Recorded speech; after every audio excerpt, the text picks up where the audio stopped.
So, a black Captain America, huh? Damn right. We built this country. Bled for it. I'm not gonna let anybody tell me I can't fight for it. Not after what everybody before me went through.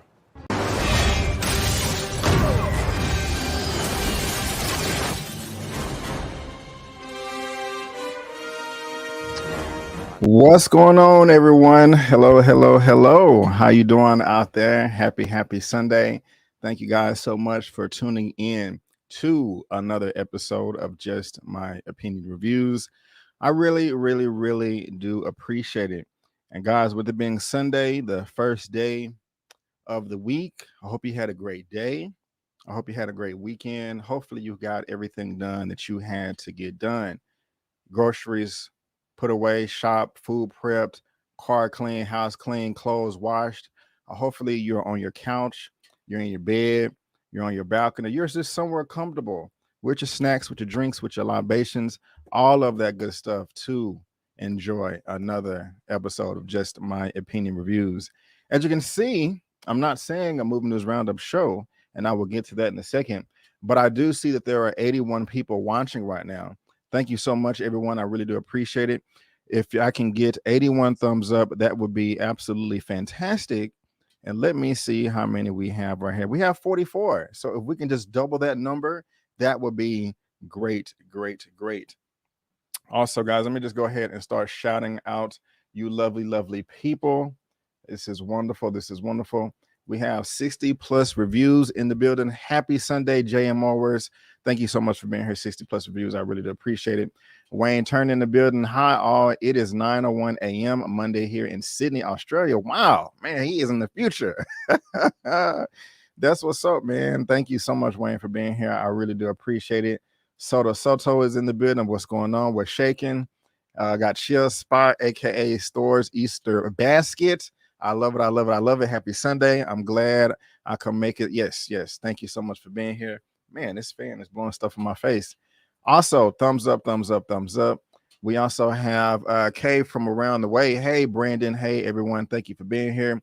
Mama Avery in the building. What's going on, Mom? Thank you so much for being here. I really do appreciate it. Love you so much. Monica M in the building. Good evening. What's going on? The Supreme Coven. Hi, everybody. Thanks for being here. God's Child is in the building. Leo Carvajal is in the building. What's going on? How you doing? SJ Evans, what's up? We have Skelet. What's up, my fellow blacks? I love that. Thank you for being here. One Love in the building. What's going on from Chicago? I love it. What's going on? Thank you for being here. Bob Boy Versus is in the building. What's going on? Mont, peace, Brandon, and chat. How you doing? Thank you for being here. I really do appreciate it. Rain Reloaded. What's going on, my brother? Thank you so much for being here. What up? Just My Opinion Reviews in chat. Y'all go subscribe to this man channel right here. He is a true warrior of justice. What's going on, Tarin? Thank you for being here. I really do appreciate it. Be speaking truth to power over there on this channel. African superhero. I love it. What's going on? How you doing? Jasmine W in the building. Hello, Brandon in chat. What's going on? Michael Marblood is in the building. Hey, what's up? 305 Capricorn, how you doing? Thank you for being here. False Mint Dissident Captain America. I got you. I know what you meant. Thank you for being here. Superhero movies are the best movies. Yes, that's what we're here for today. You know what I'm saying? And so, yeah, you are on point today. Thank you for being here. Thank you. We got Travis Looney in the building. What's up? JW. Hey, Lawrence Gerald. What's going on? Mara Charisse in the building. What's going on? What's up, y'all? Hit the like button. Just made my first candles. Excited? Yes, I am excited too. Thank you, Mara, for being here. This is an OG moderator. Mara, if you want to do your thing. I got you. But Mara, thank you so much for being here. And I'm excited for it. Everybody loves candles. You know what I'm saying? So that's wonderful. But Mara, thank you for being here. Khadija in the building. What's going on? And shout out to everybody out there coming in, whether you're watching this via live or in the replay. I really do appreciate all of you being here. Also, what's going on, Paul? What's going on? Flash is going to run off with some kids. Oh my goodness, there's something dropped because that's not on the docket. But you know, hey, we can talk about it. But guys, I want to thank you so much for tuning in. I really do appreciate it. As you can see, or you can't see, maybe you can. We got 114 people watching. That's great. Do we have at least 100 thumbs up? I hope we do. But let me go ahead and let you know what is going on with this live stream and what is going on with the channel. Just cleaning house a little bit. I'm going to talk about a couple of updates, a couple of ideas. If you haven't noticed, which I'm sure you have, this is Sunday, the time that I usually go live, either Sundays at 6 p.m. or 6:30 p.m. CST. We're doing it for a little over 2 years now with the Movie News Roundup show. Just celebrated, you know, I'm so sorry, I keep wiping my nose, y'all. I don't know what's going on, but just celebrated reaching the 100 show mark week before last. Last week was 101. But today is no Movie News Roundup show. Today is just going to be strictly superhero and comic book news, whether it is Marvel, whether it is DC, or just any comic book news. That's what's going to be today. And not only today, but from now on into the future, the Movie News Roundup show will no longer be on Sundays at 6 p.m., 6:30 p.m. It will be strictly a comic book superhero live broadcasting. And so, you know, here's a thumbnail. I got to come up with some type of name for the show, you know, and that's kind of difficult. However, for those of you that are still interested in me covering movie news and you still want to see the Movie News Roundup show continue, I'm still going to have an episode, guys. Tomorrow, Monday, is going to be episode 102 for the Movie News Roundup show. Last week was 101. Week before that was 100. But tomorrow is going to be 102. As you can see, we got what topics we're talking about. Okay, of course, Jamie Foxx been hospitalized. We're going to talk about that and all the updates. Billy Porter has been cast as James Baldwin. And, you know, some people are kind of thinking, oh, no, not thinking, but Glenn Powell has been cast in the Twister sequel. So those are just a few of the topics that we're going to be discussing tomorrow. And that's Monday, April the 17th at 6 p.m. CST. Now, I want to let you know, again, if you want to continue to see the show, I know for a fact it's not always going to be on Mondays. The reason why is, you know, I'm blessed to get the chance to go see movies early. And usually when they do movie screenings, they're majority of the time on Mondays, Tuesdays, and Wednesdays. So I can't, you know, do it during the day because I work. I happen to be off work tomorrow, but I usually work every Monday. And I get off at 6 p.m. That's, you know, the day job. And so, you know, but I happen to be off tomorrow, so that's why it's going to be tomorrow. And plus, I don't want to wait a whole nother week, you know, to do a Movie News Roundup show because I did one last Sunday, 7 days from today. And so, just for tomorrow, the Movie News Roundup show is going to be on Monday, and it's only going to be on Monday tomorrow. I'll tell you another date here in a second. That's because screenings are usually on Mondays, Tuesdays, and Wednesdays around 7:30 p.m. And you know, with traffic and stuff, it's not logical to do that. Sometimes screenings are on Saturdays, but that's rare. But recently the Dungeons and Dragons screening was on a Saturday, like at 11 or 12 a.m. for most people, early screening, but I missed that one. Sundays are going to be, you know, the comic book superhero show. So where can we put it? We can't put it on Mondays, Tuesdays, and Wednesdays. Not going to do Sundays.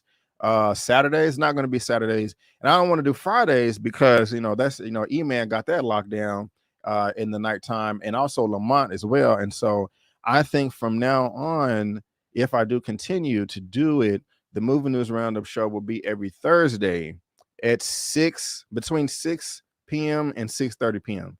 CST. It'll be most likely like 6:15 or 6:30 p.m. every Thursday. So when I say that again, okay, and I'm not reading the comments right now because I'm, you know, trying to give you guys an update. But from now on, and you know, I don't know, my mind might change a month or two from now, but from now on, every Sunday, same time I've always been going live, will strictly be comic book superhero news, no matter what company or, you know, whatever. But if it has to do with superheroes or comic book or somebody getting their butt kicked, it's going to be on Sundays at this time. And the Movie News Roundup show 102 will be tomorrow, Monday at 6 p.m. But following on, it'll be every Thursday at 6:15-ish p.m., 6:15, 6:30 p.m. Also, another reason why I'm just doing this, I want to do more live shows. I remember when about a year ago or however long ago, I was complaining because I was like shadow banned. They have fixed that problem, so that's great. And I love comic book superhero stuff. Y'all know, I mean, it's my favorite thing besides martial arts stuff. And I just want to change stuff up and grow. There are some other updates that I don't want to announce just yet. I'm just going to keep that to myself. There's also another show, like a consistent live show that I wanted to do each week, but I'm not there yet. I want to see how this plays out for a little bit. And then if it's working out and I can manage it all, without going crazy, then we can continue to add on. And so, and plus, I just wanted to separate the topics because everybody doesn't care about movie news like that, but superhero, comic book stuff is, more popular. And so, people may just want to tune in for that. And we have a lot of topics today, guys. Everything is in the description box that we're going to be discussing today. I have not read one article, because I kind of wanted to be surprised, and I could have tried to binge read it a couple of hours before, but I was like, no, I'm not going to do that. I'm going to eat and just be surprised with you guys and all that good stuff. And each show, I want to have at least like 5 topics at minimum. Whatever show I'm doing, whether it's a superhero movie news or superhero comic book show, I want to have at least 5 topics. Or if it's a movie news roundup show, I want to have at least 5 topics. And for today and tomorrow, we got a lot. We got 12 topics today, and then like 10 tomorrow. So imagine me trying to cover all that in one show. That would be ridiculous. And so, when I'm talking to you guys, whether it's in a live or in a review, and I know this is long-winded, but I just want to make sure everybody is aware. It's not just my opinion, it's yours as well. So let me know how things are working out. And and so also, guys, if you want an audio-only version of this today, you can get it at buzzsprout.com. There's a link to it in the description. I'm on all of these platforms right here.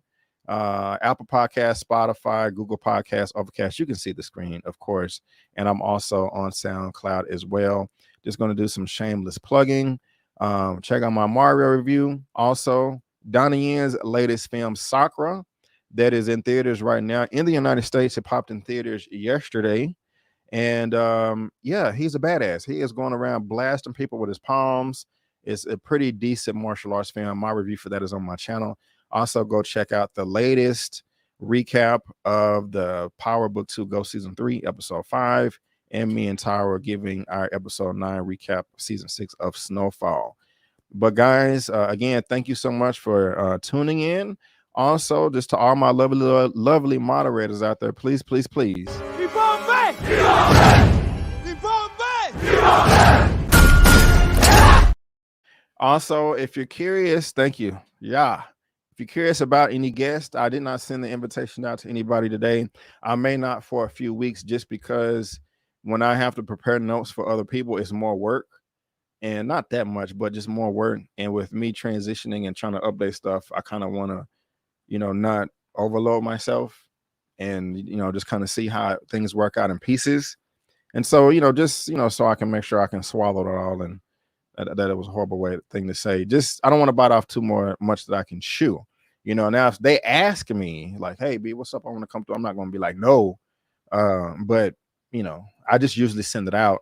And if they got bandwidth, they pop in, and I never know until they do. And so thank you, Brad T. Appreciate it. Thank you. All right, guys. So I don't know if I'm gonna be putting, and again, I gotta come up with some type of a cool name for the show. I gotta come up with something. But let's go ahead and get started, guys.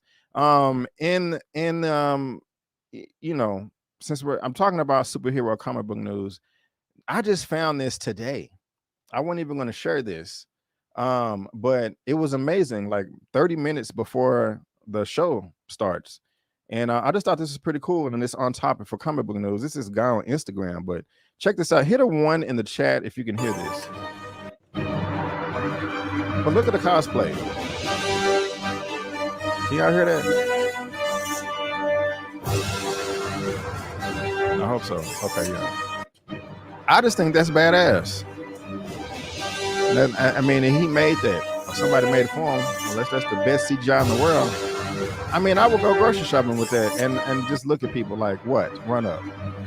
I got the power of Iron Man and the Infinity Stones. What are you gonna do? You don't know if I got powers or not. I just thought that was I thought that was clean as hell. I just did. And so yeah. I just think that's freaking amazing. But you guys let me know what y'all think of that. I don't even have a link to his channel or his page in the description.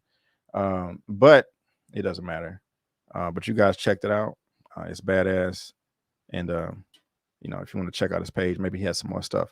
But let's go ahead and move on to the first topic of the day. And I don't even know if this is a big deal or not, but we're going to see. I just wanted to cover as much news on the superhero front as possible, but it has to do with Zack Snyder and his Justice League. Not only the Justice League, but the Justice League trilogy. I have this from the direct.com. Zack Snyder shares official new 2023 Justice League trilogy poster art. Is that what it looks like in the back? No, we've seen that image before. And guys, oh, what happened? Let's get out of that. If you're watching this via live or on the replay, just want to let you know there's a link to this in the description box below for you to read at your own leisure. Now, I did like the new Zack Snyder's Justice League film. I thought it was amazing. What you guys think? But this says right here, new Snyderverse poster ahead of SnyderCon. Before SnyderCon hits Pasadena in just about 2 weeks, former DC EU director Zack Snyder shared on Twitter a poster for the event featuring his Justice League roster in all of its glory. That's quite nice right there. What do y'all think of that? Would you buy this and frame it on your wall if you have some type of game room or bedroom? Maybe not your bedroom. I don't know. Oh, who knows? You can decorate your place however you like. But with the art by Jim Lee, the poster sports the Flash and the whole Justice League. In the center of the characters is the face of Darkseid, ominous as ever. I didn't even realize that. That is him. I just assumed that was Superman's body. Okay. That's quite nice right there. The bottom of the poster sees a JL logo along with the title Zack Snyder's Justice League. There we go. So SnyderCon event ultimately is unlikely to host a major announcement of future developments for what's confirmed, be it the Funk Cinema universe. However, if the art in the poster is anything to go by, the event will not be given short end of any stick because of it. So what do y'all think about that? Now, just recently, or maybe it's the end of this month, somebody can let me know, they released the trilogy in theaters, and this is a dead franchise. Now he's coming out with posters and having a SnyderCon. What do y'all think is rumbling in the Bronx? Just because there's not more to come does not mean love and care will not be given to the event and to the fans attending and supporting the films it inspired. Now, these fans are toxic as hell, but they are passionate. You know, they are loyal. They will give up the money. Beyond that, the event is supporting an important cause in the American Foundation of Suicide Prevention. And that's really unfortunate because we all know, well, most of us know that one of the reasons that the Justice League film went on the hiatus is because he lost one of his daughters to suicide in the middle of production, in the middle of filming. So this is very important. Beyond that, the event is supporting an important cause in the American, I just read that, and act anyone, regardless of their feelings towards the movies, the convention is focusing on could get behind. SnyderCon will take place in Pasadena, California from April 28th through the 30th. So guys, let me know in the comment section, are you a fan of Zack Snyder's Justice League or his Justice League trilogy? Do you like this poster? Is this something that you will rock yourself in any way, shape, or form, any medium, any capacity? Will you be going to SnyderCon later this month? Let me know in the comment section below, whether you're watching this via live in the replay, because I am curious. Awesome. I can dig it. Let's see here. What's up, Jaron? My brother. Anybody interested? Oh, okay. A lot of comments. All right. Call the show BKA's comic book slash. Actually say slash superhero talk. BKA is comic book slash superhero talk. Ah, I see what you're saying. Okay. BKA is comic book slash superhero talk. It could cover like Morbius and Black Adam, as well as superheroes like Superman, Batman. Yeah, anything comic book superhero. Yeah, I gotta come up with something funky, but I like it. I like it though. I like it.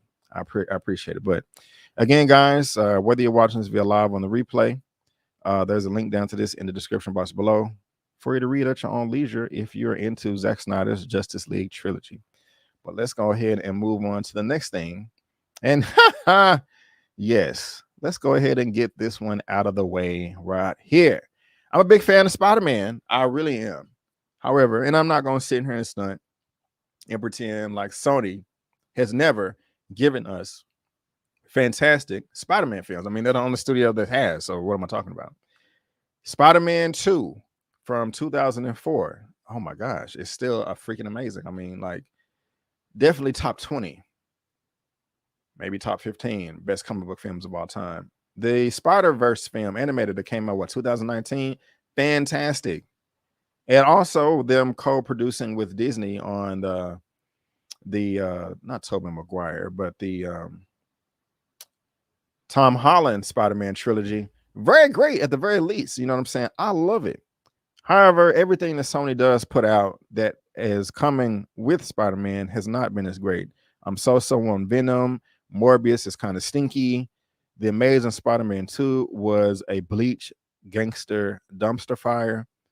But this has to do with Spider-Man. Let's see if we like it or not. Coming from Screen Rant for topic number 2. A 2024 Spider-Man spinoff movie gets disappointing update. What could be disappointing? One of Sony's upcoming Spider-Man spinoff movies of 2024 gets a disappointing update, as there have been new developments about the El Muerto film.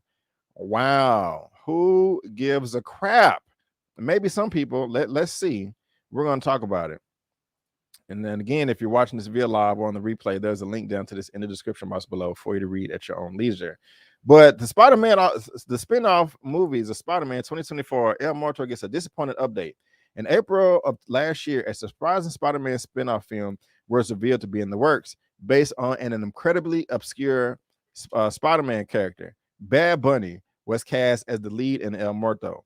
The character has only appeared in 2 issues of Marvel Comics, but is now headed for the big screen. However, it appears the El Muerto movie may be facing some setbacks. Bad Bunny recently did an interview with Time in which El Muerto was briefly discussed, with a January 2024 release date. The actor revealed that the filming has actually not started. Bad Bunny's publicist clarified later on that El Muerto was at a standstill and that it remains in development. A Sony representation declined to comment on the situation. Guys, I am just dying to know. I mean, do you care about this character? Are you interested? Are you disappointed? Are you upset? I mean, no cap. I don't know anything about this character. It could be the most badass character in the land. Now, off top, I don't think it is. It looks whack, but I can't come to any conclusions if I've never seen this character before. I mean, of course, I heard about this when they first announced it. It did not interest me then. I thought it was a waste of money, but real talk, it could be some true El Muerto fans that are like, nah, I know it looked crazy and corny, yada, yada, yada, but I read it or I saw it, and it's actually pretty dope. So let me know. I'm being genuine. Real talk. I really am. Aside from the movie's January 12, 2024 release date, the only known details about El Muerto are the film's creative team. You got the names right there. They were hired to pen the screenplay. And since the initial announcement, there have been no significant updates over the last year. And at this point, it's almost a guarantee that the Spider-Man offshoot will be delayed. Sony, save your money. Save your money, your time, your energy, and your resources. Nobody is checking for this. Again, if I'm wrong, let me know. Let me check out. Okay, Jasmine is saying, I don't want it. All right. John Leguizamo is probably having a fit right now. He probably is. Womp. Let's see here. Wayne, no one knows or cares about the character, just the novelty casting. Right. Now, I didn't know nothing about Bad Bunny at first, but then I had to look up something that was like, man, he the biggest of the biggest in his field of expertise. And I was like, okay, well, hey, if they're going after the biggest of the biggest, you know, that's what's up. Never heard of the guy. This and the Hypno Hustler announcement. Hilarious. El Muerto is supposed to arrive in less than a year. Filming hasn't started. They won't make that deadline. Even if principal photography is short, there's still post-production work that would need to be done unless Sony Pictures rushed it, which is never a good idea. El Muerto is bound to be pushed back. A delay could also benefit Sony's Madam Web movie. Get rid of that too, which releases only a month after El Muerto. It is possible that Sony is reevaluating its plans for El Muerto, given the mixed response to the 2002 announcement. Yes, please. It wouldn't be shocking if they scrap it all together. Time will tell how El Muerto fits into Sony's Spider-Man universe plans, if the movie happens at all. Sony, again, this is what's the source? Time. Guys, again, if you're watching this via live on the replay, there's a link down to this in the description box below for you to read at your own leisure. Man, ain't nobody checking for this, man. Save your money. Don't do it. Don't do it, Sony. Don't do it. I'd rather see something else. If you want to make a Spider-Man spinoff movie, okay, I support you, but let's just be smart about it. Team up with Disney and do it. You can pay for a percentage. They can pay for a percentage like y'all did with the past few films, or at least the last one. Y'all can work out all those details. I don't want to pretend like I know, all of that when it gets down to the nitty gritty of all of the finances. But that worked, didn't it?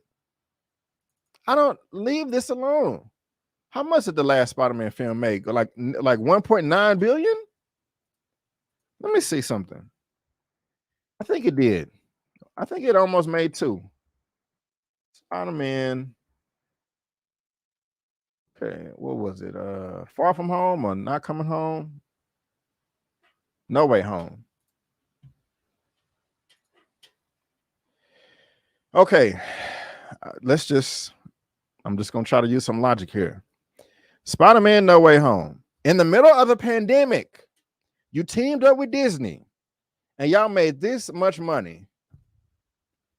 And y'all worried about an El Muerto film? Keep doing this. Keep teaming up with them. And I don't get it. Maybe they are having these conversations. I'm not there. I'm not in the emails. I'm not in the offices or however they do it. Maybe in the Zooms or whatever. But I don't get it. Nobody wants this. I haven't seen anybody. I'm gonna look at the comments again. Does anybody want this? Does anybody want this? Put it in caps. These doesn't say facts. Save the money. And look, and just to be realistic here. Okay, hold on. Let me get this picture down.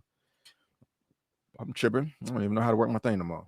Look, I'm not mad at you, Sony, for wanting to make Spider-Man content. I mean, I wouldn't want to give this property up either. I wouldn't. But let's be smart about it, okay? Just keep doing what you're doing. I don't know. Make a Spider-Man spinoff with Disney if you can. And even if you can't, just don't make this film, okay? Don't nobody want to see this. Thank you so much, D. Hearn, for the $20 super sticker. I do appreciate it. You know what we do over here for the dubs.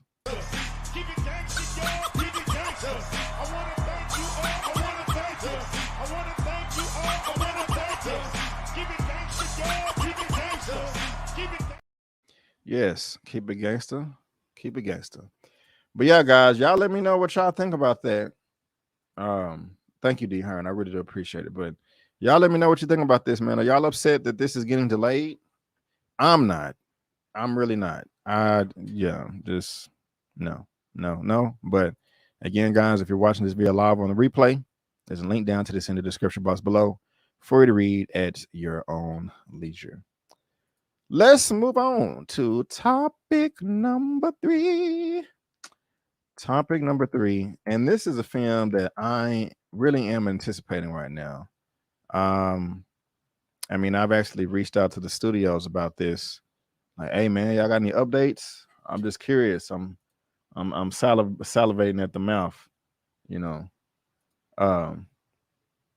Because I've heard nothing but great things about this film so far.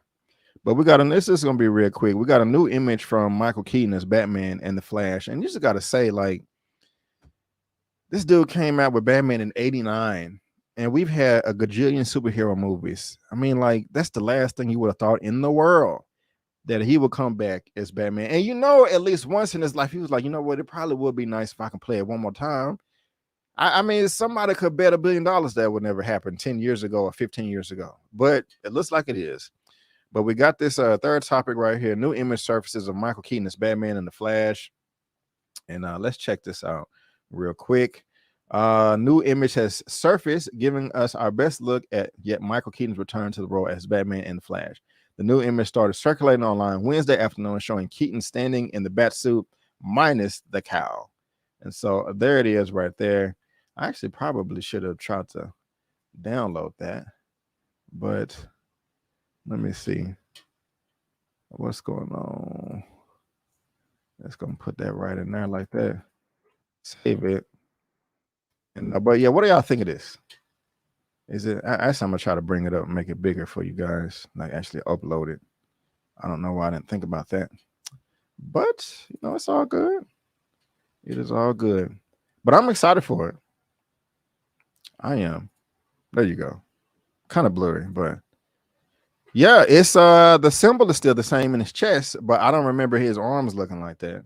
But I'm excited, y'all.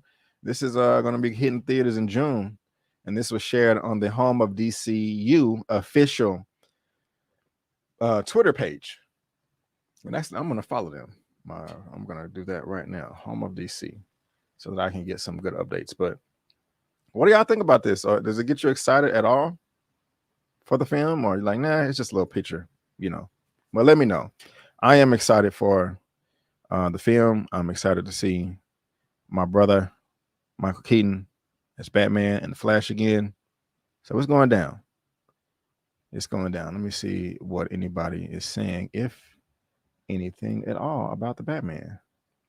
We got Bati, another with the super sticker. Thank you so much. I appreciate it. I appreciate it. I appreciate it. What a money reside. What a money reside. What a money reside. What a money reside. Okay, I'll tell you. And also, guys, we had up to 183, but now we got 170 people watching.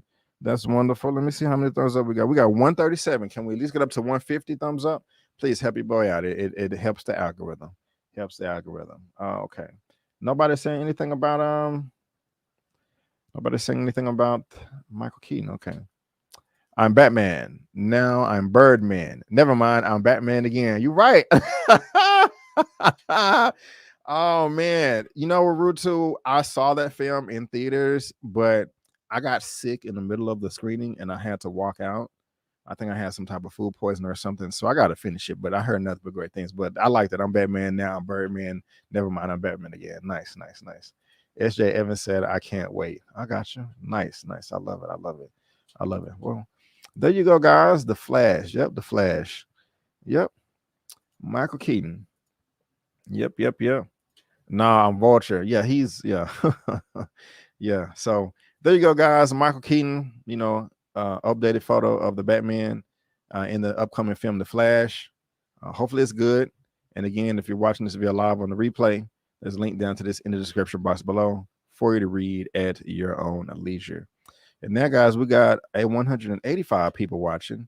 Can we get this up to 200? That would be great. That would be great.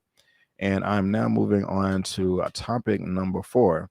Still kind of staying on the topic of Batman. I'm excited about this as well. This is coming from comicbookmovie.com. The Brave and the Bold and the Authorities director possibly revealed. So at the end of January, we know that your boy James Gunn made his chapter 1 announcement, you know, for his new DC slate. Of course, one of the projects was The Brave and the Bold. The other one was The Authority. The Brave and the Bold was one of my most anticipated, on top of the Green Lantern television series that we're going to be getting as well. We're going to be talking about that later on. And so the Authority, I know nothing about, but the director has possibly been revealed. I did see I skimmed it a little bit, so I do know who they're talking about. It gets me excited.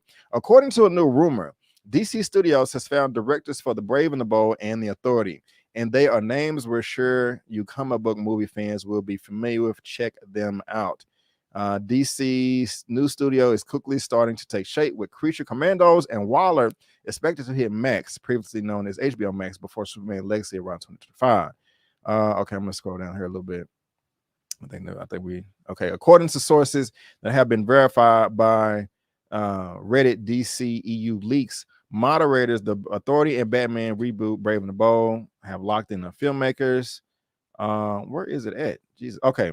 While we're taking this with a pinch of salt right now, it said X-Men First Class and Kingsman's The Secret Service helmer Matthew Vaughn is going to bring The Authority to theaters.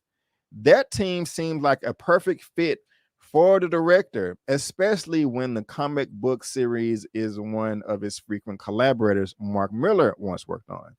The Brave and the Bold, meanwhile, is a movie unrelated to the Batman franchise that will focus on the DCU's Bruce Wayne training his son Damian Wayne and the new Robin. What? The Brave and the Bold, meanwhile, is a movie unrelated to the Batman franchise. Oh, yeah. Wait. That doesn't make sense. Am I reading this wrong? The Brave and the Bold is where Bruce Wayne is training his son Damian. But then they say the Batman, I'm thinking that's the Robert Pattinson. But I'm okay. I'm just going to keep going. Maybe I'm tripping. We had expected Ben Affleck to take the helm of that project, but following recent comments from the actor and director, it's clear he doesn't want to be part of DC Studios. I feel that he is still in some way, shape, or form. Plans for the franchise instead said that the Flash helmer Andy Muschietti has been tapped to take charge of that reboot. Now, if the Flash is as good as they say it is, James Gunn coming out talking about it's the best comic book movie he's ever seen or read the script, something like that. He didn't say that about Shazam 2 or anything else. Everybody's saying that it's cold. So if Andy Muschietti is going to tackle the Brave and the Bold, that may work for me. But you guys let me know what you think. You know what I'm saying? Yeah. Plenty of good things have been said about his works on The Flash, so it perhaps shouldn't be a surprise by this news. Again, nothing has been confirmed, and we're sure Gunn will chime in soon enough to debunk these claims if they're innocent. How would you feel about Vaughn and Muschietti potentially joining the DCU? So Vaughn to do The Authority and Muschietti to possibly do The Brave and the Bold. Now, I'm excited about both of these directors getting involved because Muschietti and The Flash and everything I'm hearing, and I love Matthew Vaughn as a director. I think he's fantastic. However, I don't know nothing about The Authority. But if we want to look at Matthew Vaughn real quick, here he is on IMDb. He did X-Men First Class. That is that's the best X-Men movie to me. Besides Logan. Logan and X-Men First Class are the best X-Men movies to me. But let's see. Let's go down to his filmography as the director. Previous. So he did Kingsman, all the Kingsman movie, X-Men First Class. Also Kick-Ass, y'all. This movie came out in 2010. That's freaking amazing. It was a hard R movie 13 years ago. It was badass. I remember seeing that in theaters with my brother. If you're watching, what's up? He also did Stardust and Layer Cake. I have not seen those, but I've heard nothing but good things. So Matthew Vaughn is dope. And I think that he will work very well with James Gunn and his vision. He's used to doing PG-13 comic book movies that are great, but also Kick-Ass. Now, Kick-Ass, he didn't direct Kick-Ass 2. I think he just produced that one because Kick-Ass 2 was trash. It wasn't trash. It just wasn't as good. Kick-Ass 2 is what we thought Kick-Ass 1 was going to be. Kick-Ass 1 is at least a 9.5 out of 10, or at least not a 10 out of 10. So if Matthew Vaughn is coming through to do anything comic book great, I would rather have Matthew Vaughn go over to Marvel. If I had the keys to the castle, I was like, Brandon, what would you do? I would have him go over to Marvel. I would love for him to do Fantastic Four.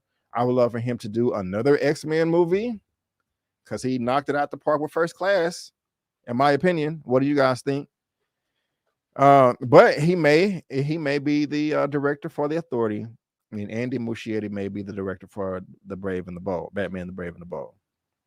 So what do you guys think of that right there?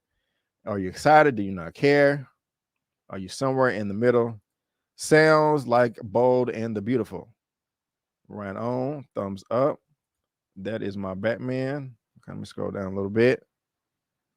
Okay, crazy anti-heroes like The Authority are right up his alley. I can dig it. I can dig it. The Authority is going to be dope. Something like the drama in Watchmen already. Kick-Ass was cool. Kick-Ass was kick-ass. Yes. The Authority was great. Comic book run, great stuff like Matched Up. Wait a minute. Did I miss something? Hold on. Because you may be right. Before I bring up your comment. Am I tripping? No, who directed that movie? Oh, okay, I'm tripping. No. Yeah, don't trick who Coriano, Scott Pilgrim. I was like, no, Edgar Wright did Scott Pilgrim, I think. Wait, who directed Scott Pilgrim? I'm tripping. I gotta know now. Scott Pilgrim, because that's one of my favorite movies too. I was like, no, Matthew Vaughn didn't do Scott Pilgrim vs. the World.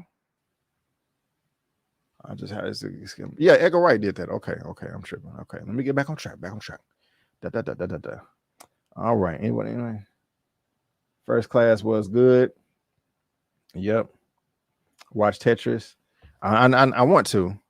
First Class is my favorite X-Men movie. Right on.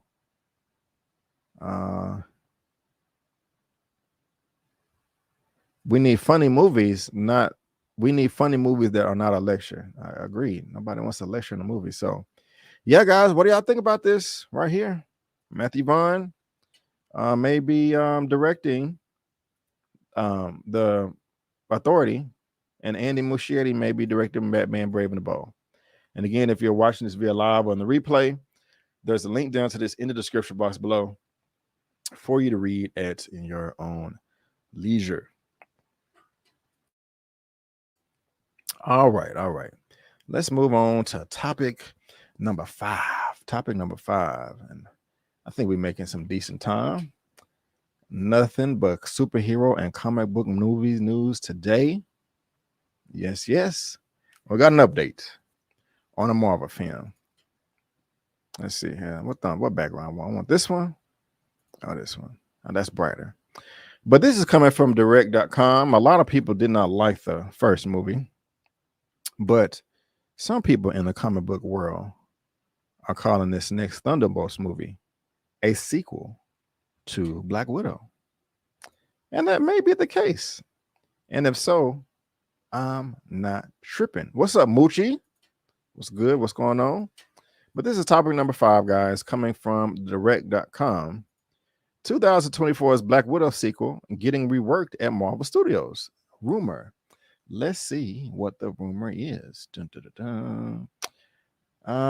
to release in 2024, Thunderbolts assembles a number of MCU anti-heroes on a single team. However, several of its main stars are already from the same film. Talking about Black Widow. This just names the characters right there, and this is talking about the rumors. Let's get into this right here. Back in March, Marvel Studios hired Lee Sung-jin to rewrite the Thunderbolts, replacing the previous writer, Black Widow's Eric Pearson. Jin is known as the creator and showrunner for Netflix's Beef. On the Hot Mic podcast with John Roca, industry scooper, Jeff Snyder relayed a rumor about why the Thunderbolts rewrite was necessary. And I did cover this on my channel, saying that it had similar problems to what the Suicide Squad had. I heard they scrapped the other guy's draft. One of the problems with that Thunderbolts draft, I done lost my spot trying to make it bigger. Okay, man, I'm tripping. Hold on. My bad, y'all. Got these ads popping up. I just lost I know I was reading a quote. I heard that they scrapped the other guy's draft. One of the problems with that Thunderbolts draft was that it had a similar problem to what Suicide Squad had. The David Ayer one, that's the first one. And that it was too focused on the Black Widow characters who are going to be in Thunderbolts. And it wasn't an equal enough balance for the team. It's just very much emphasized the characters we already knew. And yeah, we don't want to do that if it's supposed to be a team. In addition to Thunderbolts Black Widow cast, the 2024 film starred Bucky Barnes, Sebastian Stan, Ant-Man 2's Hannah John Kamen, Wyatt Russell's John Walker from The Falcon and the Winter Soldier, and Julia Louis-Dreyfus as Val. But despite an all-star cast and popular marketing campaign, the film was not well received. That is unfortunate. Talking about, yeah. And so Marvel recruiting Lee John to rewrite the script, and I did cover that in the past. And so this is good news to me. I mean, I want to see this movie.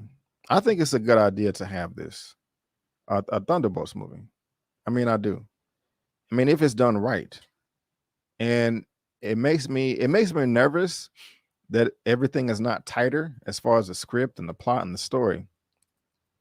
But if they're just scrapping scripts and having people come in and take over, I'm cool with that. That can potentially make this better. I mean, they've always done this anyway, but it doesn't hurt to, hear about it, because I want to just think about it. Now, some people may be critical, like, oh, it's just a bunch of, super soldiers. Well, they don't, yeah, true. But it don't have to be like the Avengers where everybody has a different power. How would it look if a team of super soldiers were together and they were just a little different? I mean, damn, that I still think that's cold as hell. Elena, Russian guy, Bucky, Walmart Captain America, Taskmaster, Ghost. I don't know. It piques my interest. And so I want to see it. I hope it's great. I want it to be great, because some stuff can be announced and come out and be in production, and you just like, okay, I'll see it. I mean, you don't care if it's good or bad. It just doesn't interest you. This does interest me. And so if they're rewriting it and, they're looking like, hey, man, it's only focusing on characters that that we already know, we got to refocus and make it balanced. And then look at that. If you make a good movie and it's balanced for all characters, that could pique more interest for everybody to get their own little separate show or, presentation like they did the Werewolf by Night. What if we got a little special thing, little 50-minute movie, 1 or 2 episodes for each of them? You probably don't want to have a whole movie or TV show on Ghost or Taskmaster. But if it was like a little Marvel short or something, based off the reception of this, why not? To better enhance the characters and make more money, I think it's a good idea. So, I don't know. Y'all let me know what you think. But, yeah, this is the reason why. They had to get the script reworked. So, I'm down for it. You guys let me know what you guys saying in the chat about this. Khadijah said, I'll be watching Thunderbolts. When in doubt, make him a super soldier.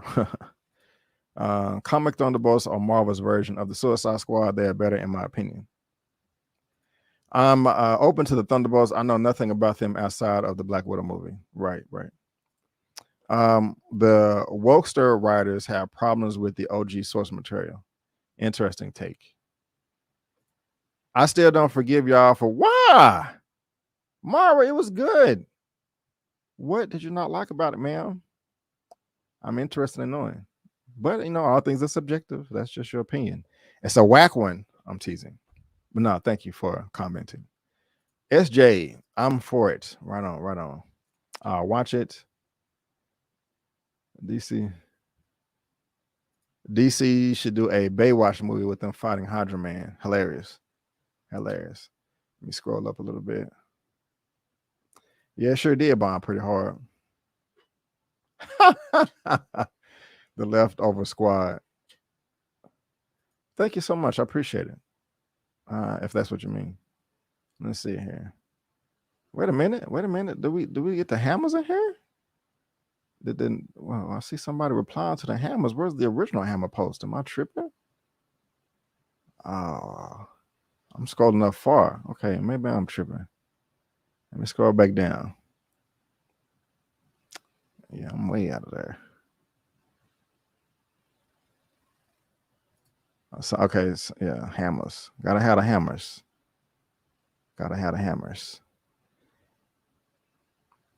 But yeah, guys, this is it right here.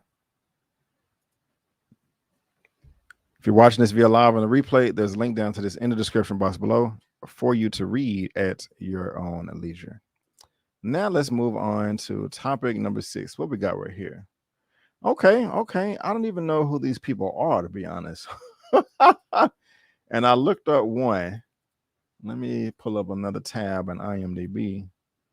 One of the names is familiar. Actually, both of the names are kind of familiar to me, but I don't know. I'm gonna look at their filmography because we got 2 new cast members for the Deadpool 3 movie. And let me change the banner. I almost forgot to do that. Actually, I got to take a sip of water. Let me change this banner first. Okay. Sorry, guys. You be up here talking, and these hot lights, the throat gets a little parched, so please excuse me. Don't have to make a big announcement about it when I have guests, but anyway. Topic number 6 coming from Deadline.com. Morena Baccarin and Stephen Kapasik to return for Deadpool 3 as Vanessa and Colossus. Ain't that horrible? They were already in the movie and I didn't even recognize their names. That's horrible. But again, guys, look, guess what? If you're watching this via live on the replay, there's a link down to this in the description box below. Let's get into this Deadpool 3 update. Exclusive, Ryan Reynolds is looking to get the game back together again for Marvel new Deadpool sequel as Morena Baccarin and Stephen Kapasik are set to reprise the roles as Vanessa or Colossus, respectively. Ryan recently announced Karen Sony and Leslie Uggams would return as Dopinger and Blind Owl, who, like Vanessa and Colossus, appear in the first 2 films. So great. Keeping the continuity together. That's always a good thing. They join Reynolds, Hugh Jackman, and the newest cast, Emma Corrin and Matthew McFadden. Now, guys, I think it's obvious this is going to be a banger. This is going to be $1 million, not $1 million, $1 billion.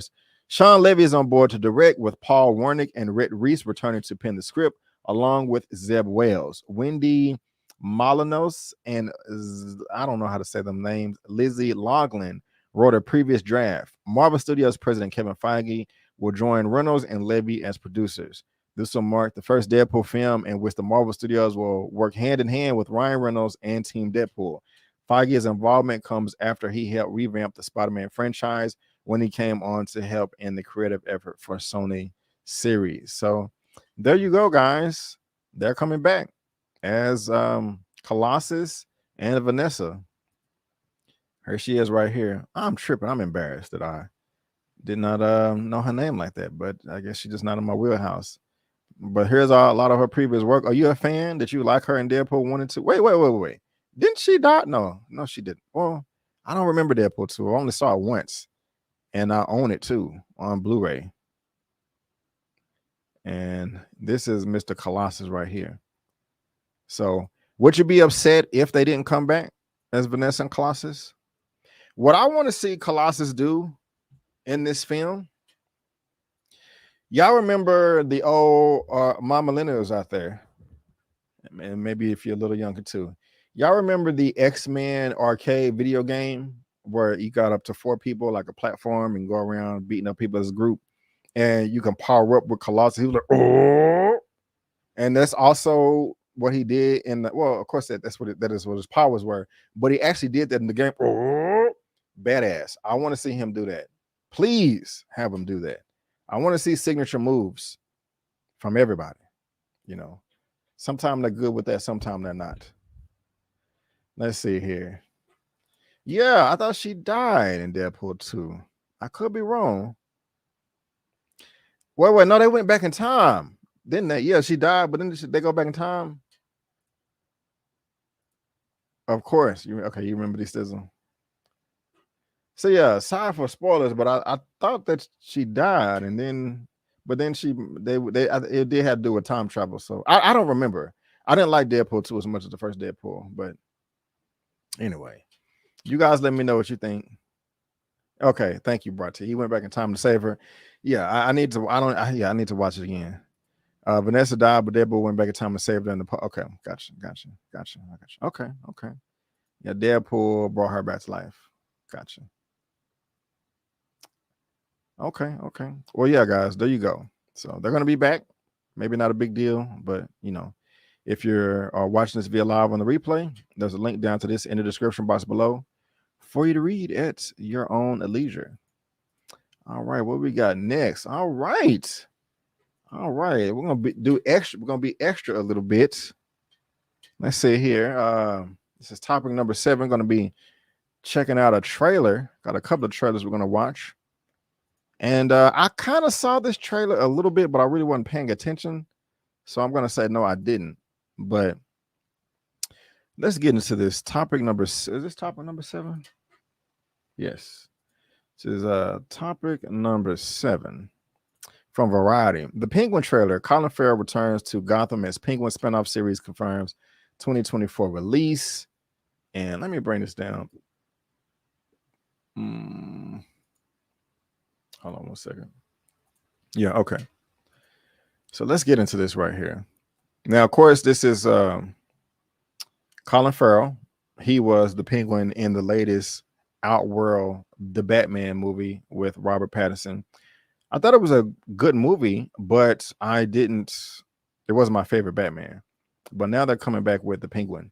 Warner Brothers Discovery executives have unveiled the first look at the Penguin, the spin-off series focusing on the Colin Farrell's titular Gotham City gangster from the 2022 blockbuster film, The Batman. The preview was part of the company's presentation on Wednesday of its streaming service, Max, and we're gonna talk about that tomorrow, because that's movie news. A combination of the HBO Max and Discovery services. The Penguin, which is currently in production, will run for 8 episodes.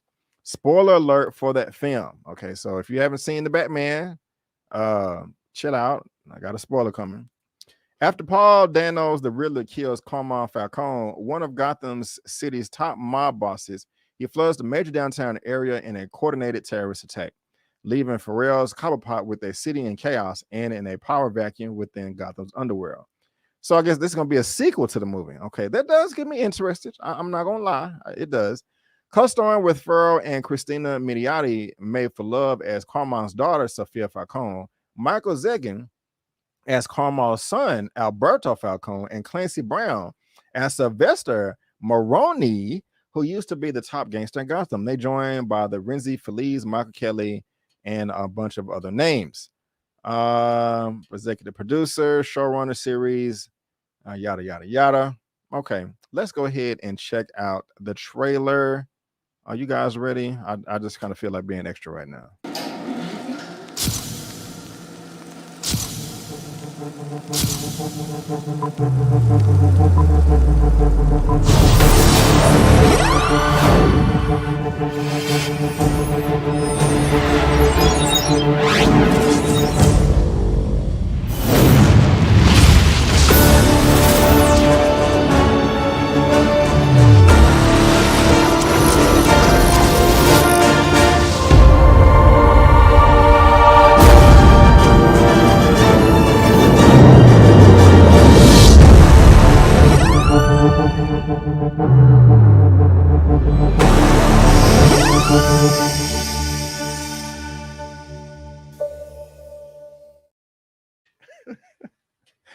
Some of y'all like, what the hell is he doing? Well, here we go, y'all. Here go the Penguin trailer or the featurette.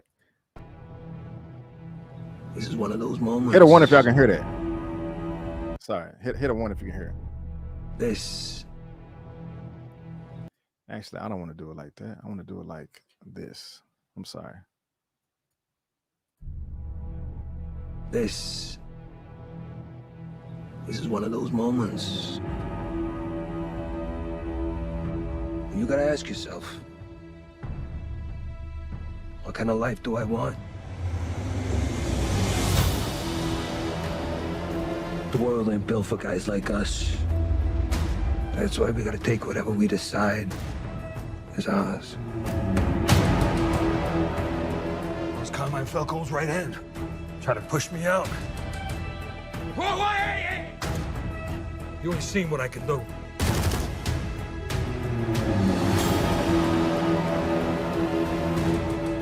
If you step out of line, even once, I'll gut you like a goddamn fish.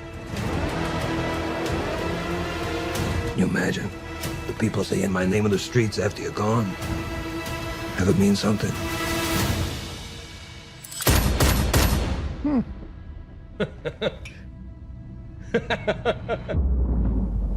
The new kingpin of Gotham.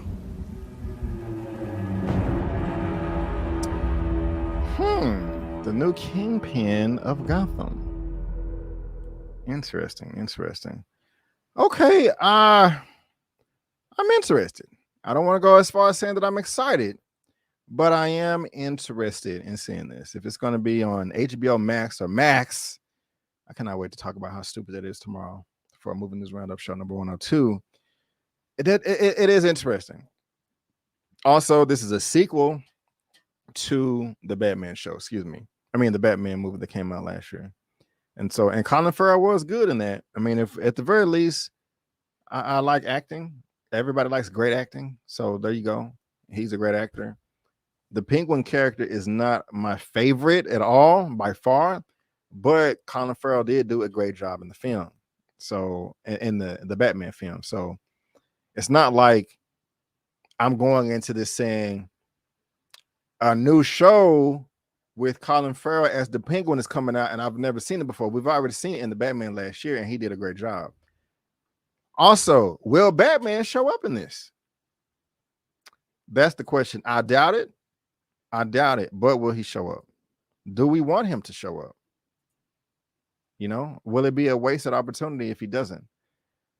Looks really intriguing. It does. I'm interested. Love it. I love that show, Gotham. Yeah, and I didn't watch Gotham. I did not watch Gotham. Matter of fact, thank you for saying that, Mara. I watched a few episodes of Gotham, and I don't want to say it wasn't bad. It didn't really interest me. Now, who played Penguin in that show? I don't even remember. I got it right here.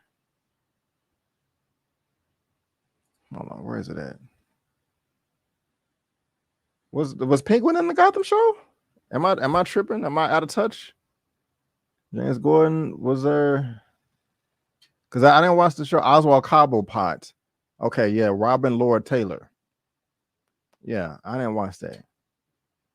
But I will watch this though. I'll at least check it out. It follows a transformation of Oswald Cobblepot from the disfigured nobody Gotham gangster. So I will do this. I think I will. I think I will. What are y'all saying? What are you guys saying? Thank you. Batman should make an appearance. Penguin as the Kingpin is on par. Might just watch episode 1 and probably not watch the whole series. It looks like Gotham. It looks good. Kingpin was probably a clue into the tone of the series. Penguin is iconic. It's a series. Yeah. Okay. I thought I had something better on the screen for that. But yeah, guys, that's the trailer for this. So you guys let me know what you think, if this picture interests or not. If you're going to be checking it out on HBO Max or Max, which is a stupid name. But again, guys, if you're watching this via live on the replay, there's a link down to this in the description box below for you to read at your own leisure. What's up, Cam? How you doing? I'm ready. Give me dark comic book shows. Yes, man. I love the energy. But let's go ahead and move on to the next topic. And what is it? Okay. Kind of the same topic, but not really. I think this is number 8. Law and Order. Fantastic Beast star to join Batman's Penguin spinoff. HBO Max officially welcomes 3 actors who will be joining Colin Farrell in the highly anticipated Penguin series. And so we just watched the trailer. Who's going to be joining him? According to Variety, Fantastic Beast vet Carmen Ejogo, high fidelity actor David H. Holmes, and Lost alum Francis Shaw have been enlisted for recurring roles in the Penguin. The latter is no stranger to the DC universe, as he previously appeared as Captain Cole in 1990's short-lived Flash series, and a brief role in the 2020 Birds of Prey besides the Penguin. Ijogo is also currently attached to star in another superhero series from the form of Marvel Studios limited drama Secret Invasion, which will debut on Disney Plus June 21st. And so, yeah, is there a picture of these people? There's no picture of them. Okay. Was it at the top?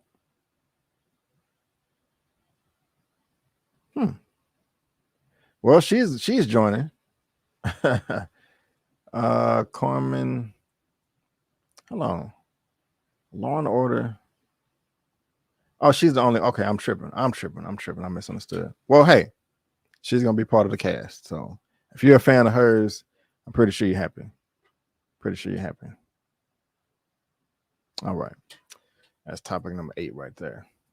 And again, if you're watching this via live on the replay, there's a link down to this in the description box below for you to read at your own leisure.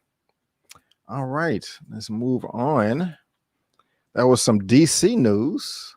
Now, guys, let's move over to some Marvel news. I love DC, but Marvel is my thing.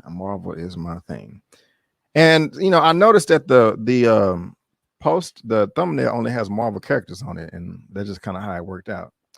All right, topic number 9. Really interested in this casting.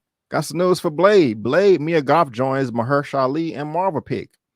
This is what she looks like right here. Now, I don't know who this woman is, but everybody is talking about how great this is because she was in Pearl. Deadline has the exclusive. After spending the past year terrifying audiences and wowing critics, Pearl and the X-star Mia Goth looks ready to take her talents to the Marvel Cinematic Universe. As sources tell Deadline, she is set to join Mahershala Ali and Marvel Studios' Blade. Jan Demange is set to direct the pick, with Michael Starberry on the board to write the script and Marvel Studios president Kevin Feige producing. Ali is starring in the titular role. Marvel could not be reached for comment. Plot details are known at the time, as well as who Goth will be playing. Plans for a new incarnation of the Blade character played by Wesley Snipes and a string of movies in the early 2000s were revealed during Marvel's census-shattering presentation at San Diego Comic-Con in 2019. Man, let's see here. Created as supporting character by Mary Wolfman and Gene Colan, Blade first appeared in Tomb of Dracula number 10 in 73, becoming a cult favorite. He is a vampire hybrid thanks to his mother being bitten and killed by a blood-sucking vampire during childbirth. The character became a star in the 90s when New Line adapted comic with Snipes on board to star, with 2 sequels following the hit movie. Goth is coming off a stellar year that had started with A24 horror pick X, with the prequel Pearl premiering a few months later. Goth stars in both, but is front and center in Pearl, where she gave such a stellar performance that award pundits began discussing a potential Best Actress candidate. She also earned strong reviews in the Sundance Midnight Pick Infinity Pool. Next up, she can be seen in the final installment of the X series, Maxine, which bows later this year, and is also in talks to co-star in Guillermo del Toro's Frankenstein pick. Goth is ref by WME, Curtis Brown Group, and attorney Michael Arbach. So she is joining Blade, and Blade has been going through a hellish production, to say the least. You know, they hired a writer, then fired her, and then had to start over with the script. Mahershala Ali is getting frustrated. He want to do other things. He's demanding changes. So ever since the announcement of San Diego Comic-Con 2019, everything has just been in the crapper. And it doesn't make sense. I mean, Marvel at this point in time should know that Black people will show up for Black comic book characters. We did with Black Panther. We will again with Blade. Blade is the reason with Wesley Snipes why we have the MCU. And so I did not see Pearl or X. I heard everybody that's into those type of films, horror, that they loved it and that this young lady did a great job. So, and she looks like a vampire. I mean, she looks like she can play the part. She is pale. So this is good to me. You know, like I said, this is the only good news we've gotten, but she should be the main villain. I don't care. She is the one. Yes. I don't care either. She is the one. Love it, Mara. I love it. Wesley Snipes' Blade is the reason we got the MCU. Yep. X and Pearl is some of the best horror movies in a long time. Right on. She's perfect for the Blade tone. Mia Goth is very peculiar. Right on. She could play a vampire. She got the look. I agree. She got the look. She got that glow. It's been 4 years already. Shaking my head. I know, right? That's true. We will show up. Yeah, hell yeah, we'll show up. Hell yes. That lady scares me. She scares me too. She'll definitely be a vampire.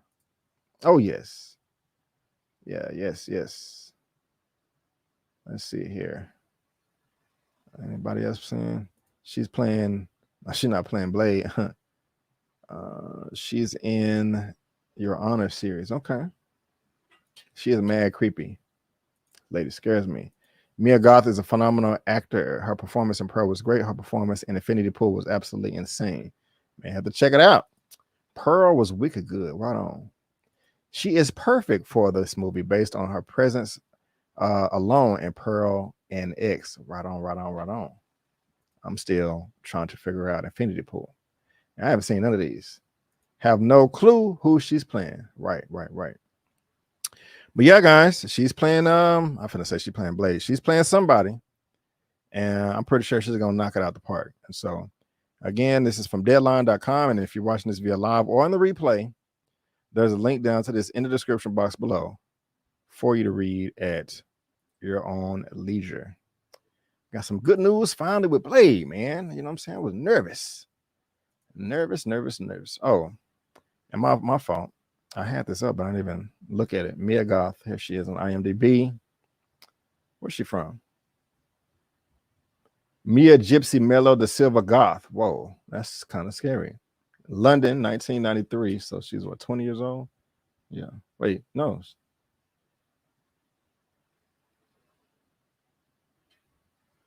$30. I'm tripping. I can't do math like at all. Infinity Pool, Pearl, X. So the last three just knocked it out the park because y'all just raving about her. Okay, that's good. Hopefully she can knock it out the park and I can learn how to do math. Everest. I think I saw this movie. Yeah. Story. Yeah, I think yeah, I did see Everest. I'm like that. I think that's the movie where they was trying to climb and they reached a point of no return and they was losing their mind and they just said, F it, I'm just gonna kill myself, and jumped off the mountain because anyway, that was horrible. But let's go ahead and move on to topic number 10. Got 3 topics left. Topic number 10. Let's do this right here. Now, this does get me a bit excited. Got some potential casting. Let me change this or casting ideas. Let me change this background real quick. Talking about Green Lantern. And at the end of January, when James Gunn made his announcement, the Green Lantern series was one of the things that got me excited. But this is topic number 10, coming from comicbookmovie.com. And we're gonna have fun with this, discussing who could fulfill the role. Lanterns. 7 actors who could play Green Lantern Hal Jordan in the new DCU. DC Studios will finally reboot the Green Lantern franchise and Max's Lantern TV series. And we're now sharing our top picks for who could bring Hal Jordan to life on the small screen. Click them out. Now, of course, this isn't anything official. This is just their picks, them having fun with who could potentially fulfill the role. But let's see what they say. Hal Jordan is one of the main Green Lanterns. All these ads were. Let's see here. Lanterns was originally going to revolve around Alan Scott and Guy Gardner, but when DC Studios was formed, the spotlight shifted to Hal Jordan and Jon Stewart, which is great. The news was welcomed by fans, especially as Hal has been absent from my screen since 2011, and Jon's live-action debut is beyond long overdue. In the upcoming Max TV series, the space-faring superheroes are going to embark on a true detective-type mystery that leads into the overall story that the DC Studios is telling. This is a buddy cop drama we've been waiting for, but who should pick up where Ryan Reynolds left off over a decade ago? We have some suggestions. Don't worry, we'll get to John a little later this month, and I think you'll find they make for an interesting reading. So first, I have Hayden Christensen, who will play Hal Jordan. I'm going to say no on this one. Can anybody, see how? Not I said Hal Jordan. Can anybody see Hayden Christensen playing Hal Jordan, Green Lantern? I cannot. I don't see this at all. Green Lantern movie is how Ryan Reynolds and Blake Lively met. Really? Never got into Green Lantern, so I can't really judge. Okay. S.J. Evans says no. Okay. No, Hayden. I got you. I'm with you there. Basically, the Hal and John film, basically a series. Yes. So I'm not really feeling Hayden. Sean King says absolutely not him. Okay. So not him. Remember they said they're gonna get the and this is not official. This is just them having fun, and they're gonna make another one later on this month. But no Hayden Christensen. So who we got next? Let's see here. Oh, okay. I actually gotta click next. Okay. Who we got next? Wait a minute. I just clicked next. Oh, Asher Angel. This is Shazam. Hell no. I like Asher, but as Hal Jordan? Yeah, I don't see it. Yeah, not him either. No. I like him, but not as Hal Jordan. He's not even old enough or looks old enough. Zac Efron, okay. Pass. No. Nope. Okay. We're gonna keep going. Ash Angel, I like you. So yeah, if what we saw in Shazam Fear the Gods was any indication, Ash Angel has outgrown the role of Billy Batson.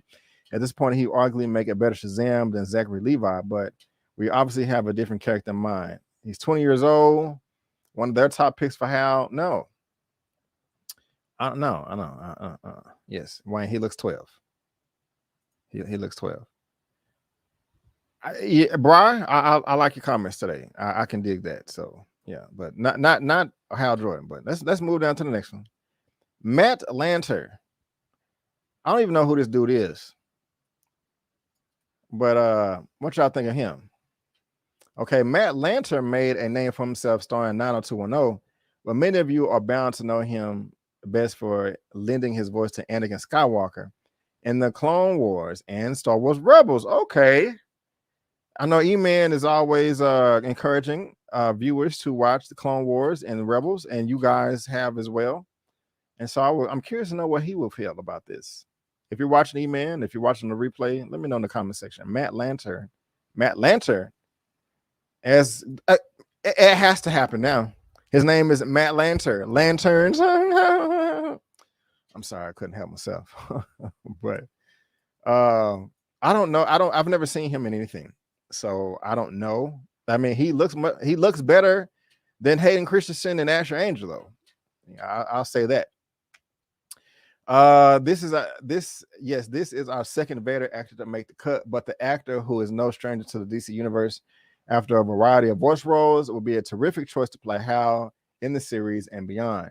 He impressed in Netflix's short-lived Legacy series, and we loved for him to get a second shot at playing a superhero.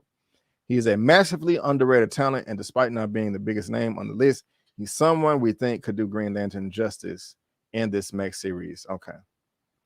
Well, there y'all go. All right, number 4 is Aiden Ehrenreich. I know I'm butchering that. Okay. I mean, I can see it. He was the title character in Solo, a Star Wars movie. He faced the near impossible task of having to pick up where Harrison Ford left off. How y'all feel about this right here? Yes. Gotta have a look. Okay. Somebody's destiny. It's a no for you. I told me earlier. Maybe. Okay. Booster gold, maybe. No. Okay. Alden. Han Solo actor is a great choice. Okay.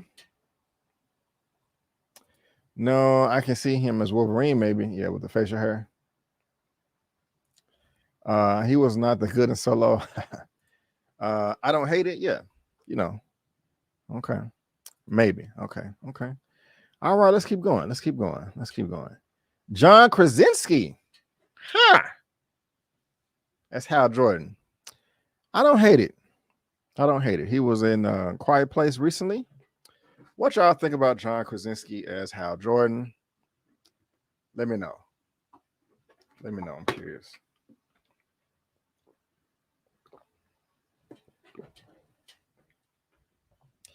All right. He has the look of Hal. Maybe. No. Nope. Maybe. Yeah. Now, this is something that I did look at prior, so I know I have my favorite pick, and I think everybody's gonna agree. Okay, so there we go. You said John I thought you said John Leguizamo. John Krasinski, number 3. Taron Egerton. Taron looking swole. How y'all feel about Taron Egerton? Got the swole man right there. For years, rumors have persisted about Taron Egerton being eyed for the various Marvel roles. He remains a favorite choice to bring Wolverine to life in the MCU, of course, but what about a role in the DCU? Enter Green Lantern. Of course, we know him from Kingsman. But how y'all feel about him as Hal Jordan? Okay. No? Okay, where's the comment at? Okay, yep. Yes. And maybe. I can see it. Maybe. Okay. If he can act, okay, yeah. I thought John Kay is playing Mr. Fantastic. That's not official. I thought it too. Zachary Levi is Hal Jordan, and he has to play him the same way he did Shazam. That's hilarious. No. Everton is a beast, right on. Maybe. He's got a baby face, not Hal Jordan. Right. That's what I meant. I'd rather see John Krasinski. No, but he may be able to pull Logan off. No, he can't do Logan for me either. No, he needs to. I want him Logan. Okay. I don't see that, but Taron is a yes. He has the range as an actor. Yeah. Egerton is a beast. Yeah, didn't he play I'm tripping. Didn't he play Rocket Man? Rocket Man. And Egerton. Didn't he play Rocket Man? I hope he did. I'm gonna feel silly. Yeah, he did. Okay. Yeah, Rocket Man. Okay. So Taron Egerton, but here's my pick, y'all. Glenn Powell. Glenn mother freaking Powell. This is perfect right here. This is my Green Lantern, y'all. Glenn mother freaking Powell. He was in Hidden Figures. He was in Top Gun Maverick. He was in Devotion. What else was he in? Let's scroll down and find out. What the hell? Oh, here's a voice. But y'all can see the screen. He was in all this stuff. So yes, this is my Green Lantern right here. And oh, Eman coming through. What's going on, sir? Thank you. $10. Hold on. Let me get his special video ready for this. Where is it at? My nose is itching. Yes! Thank you very much, Eman. Just wanted to remind everyone to go watch From on Amazon Prime and The Raid 1 and 2 on Netflix. That is all. Yes. Hashtag yes. Yes. I know we was repping that on Friday during his stream.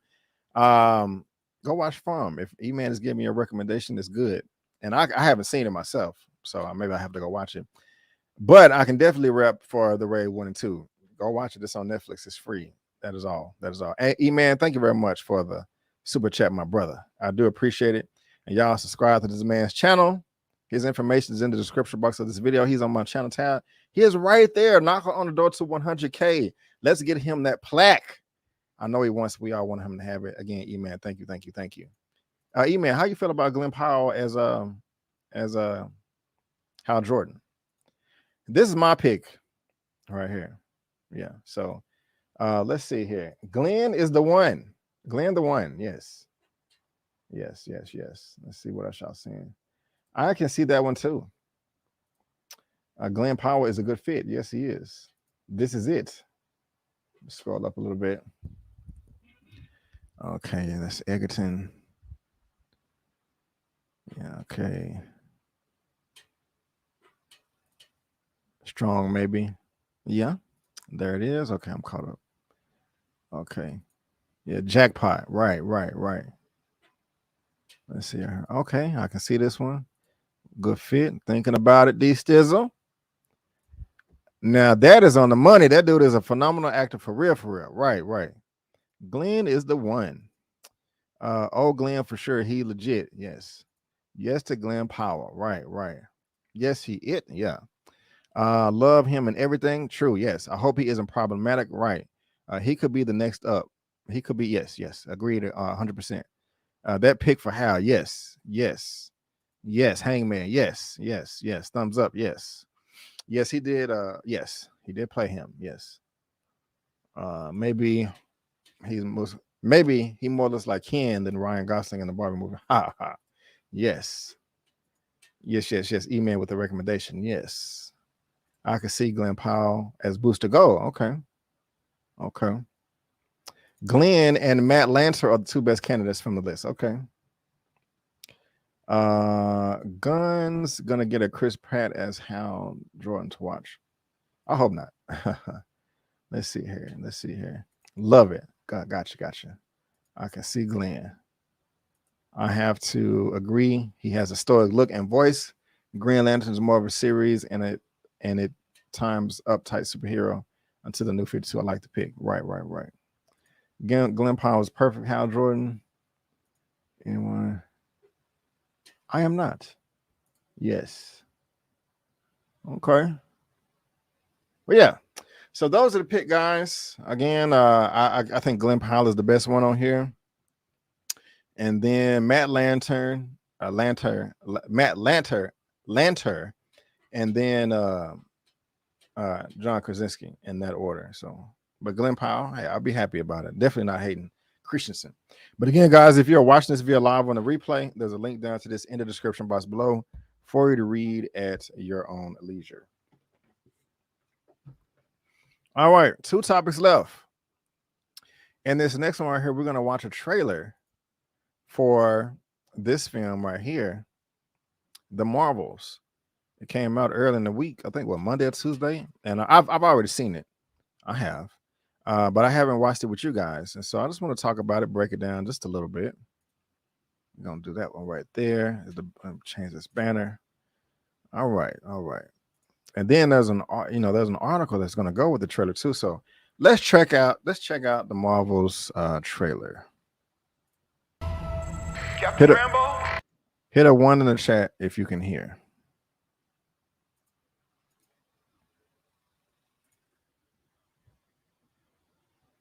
Oh, I gotta hit play. I'm tripping.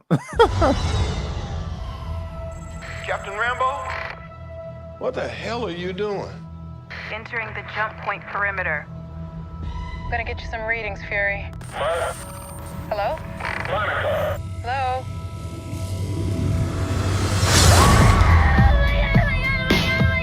Captain Rambo?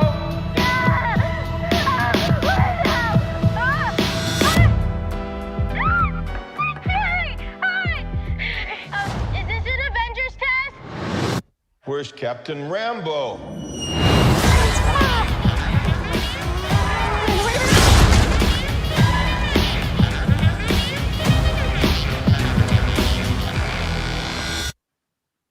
What the?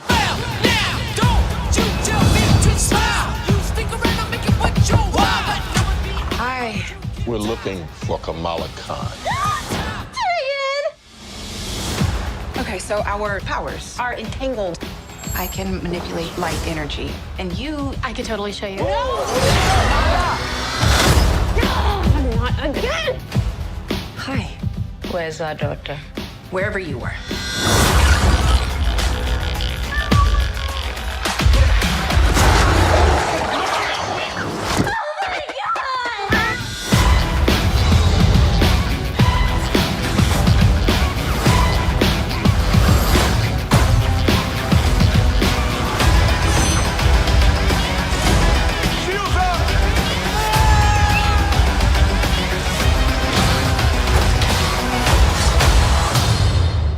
We're a team. Oh, no, we're not a team. We're not a team.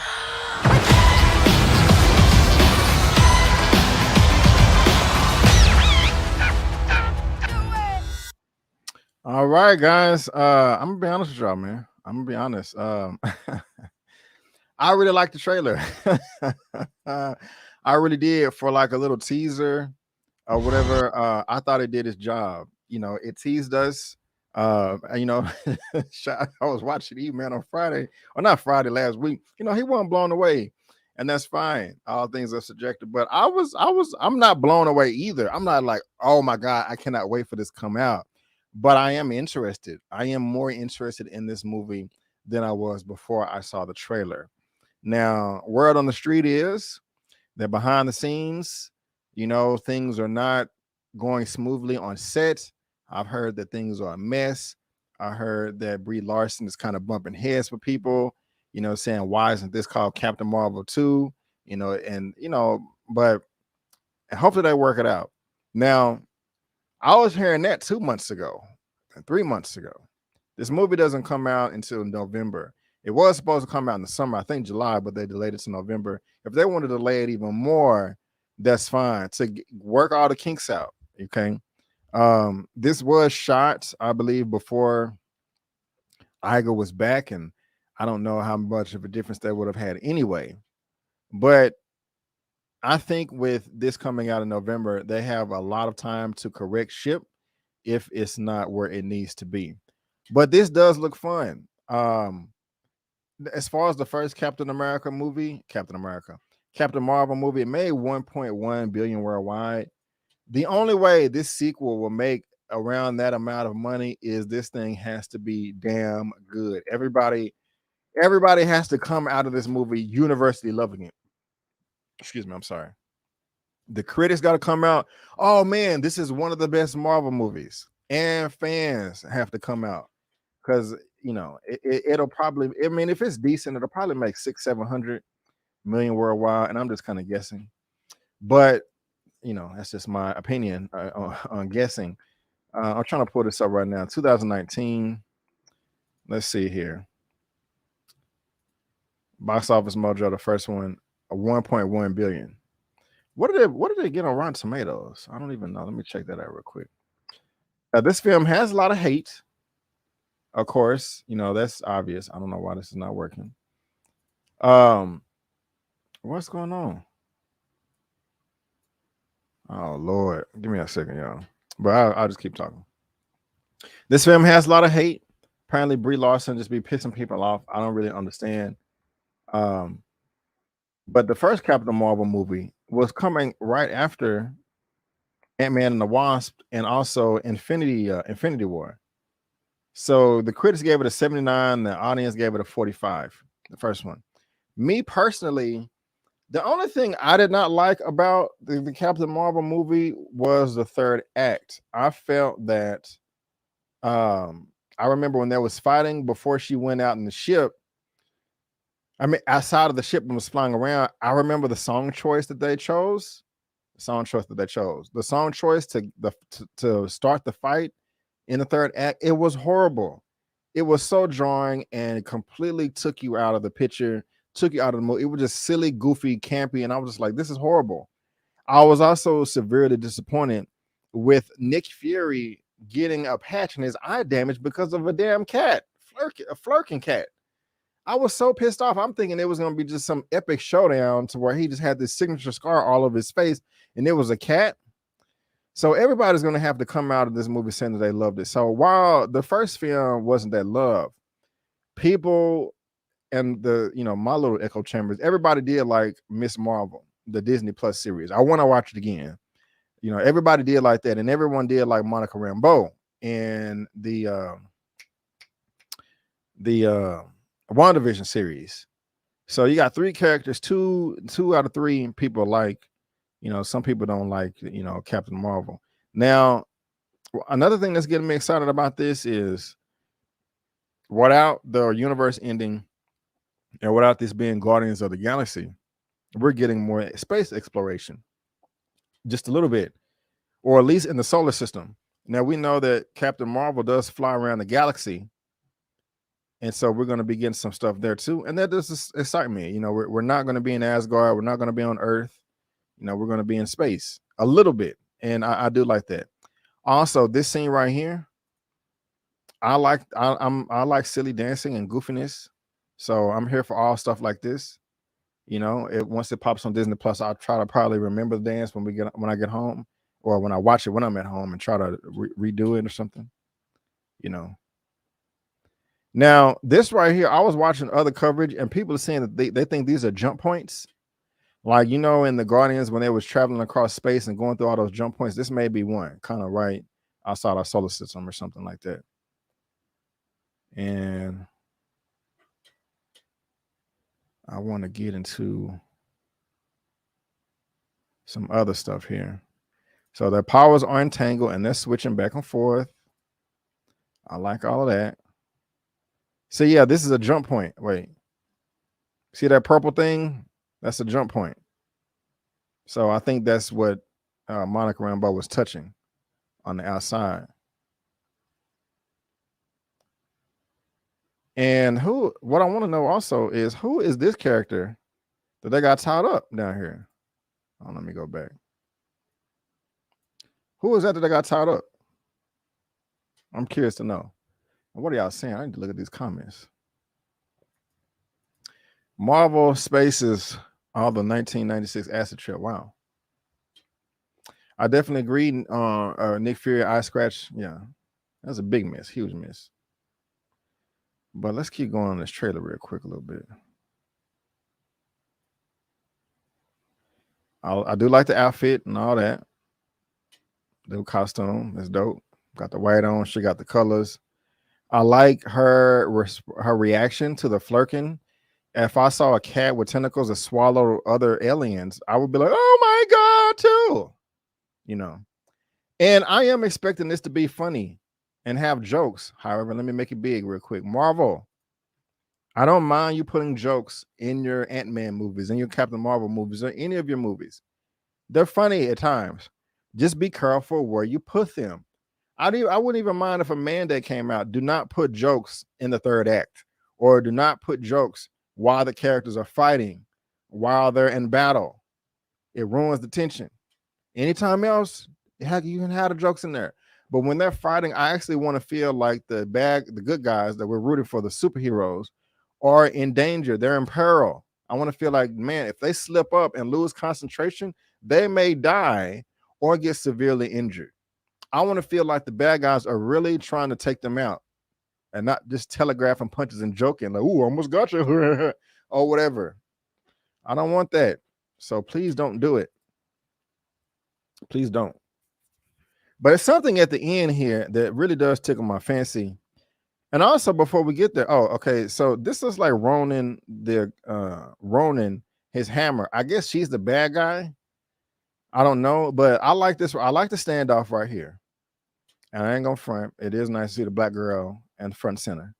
And also, shout out to the women out there. I mean, I don't know how y'all feel about this, but I see this as a win for women at least.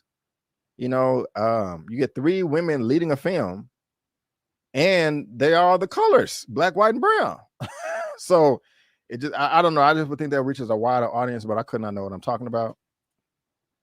But now look at this right here. They're triple teaming her. Look at this. First, this is Miss Marvel to the left. And then you keep going, and then it changes to Monica Rambeau. So they teleporting. That's just man. I don't know how that just looks badass. I don't know if everybody noticed that, but that's first Miss Marvel, and then it teleports or transforms into Monica Rambeau.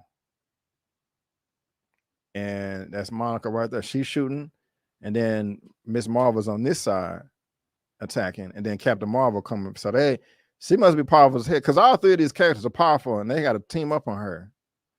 You know, so things are looking pretty badass. We're a team. Oh, no. We're not a team. We're not a team.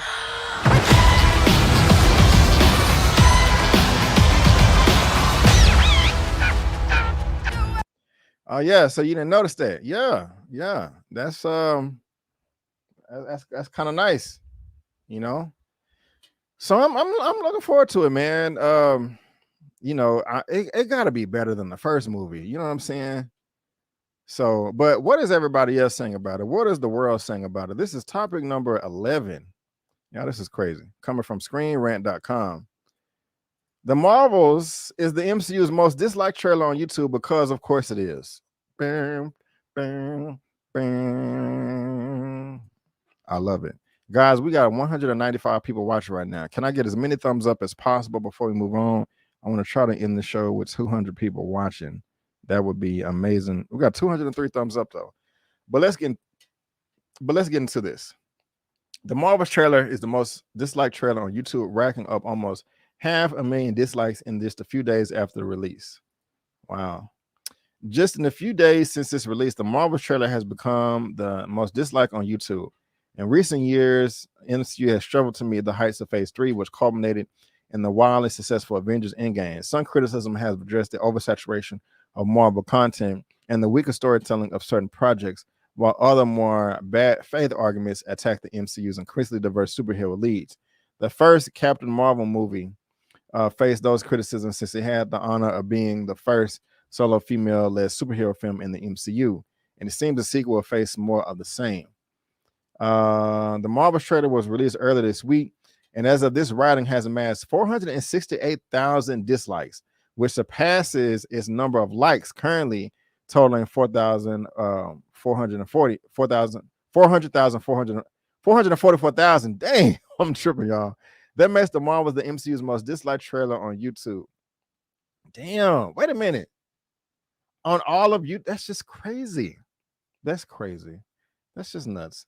Based on those numbers alone, the most disliked MCU trailer appears to be the official She-Hulk Attorney at Law trailer that released in May of 2022, which going at 554,000 dislikes.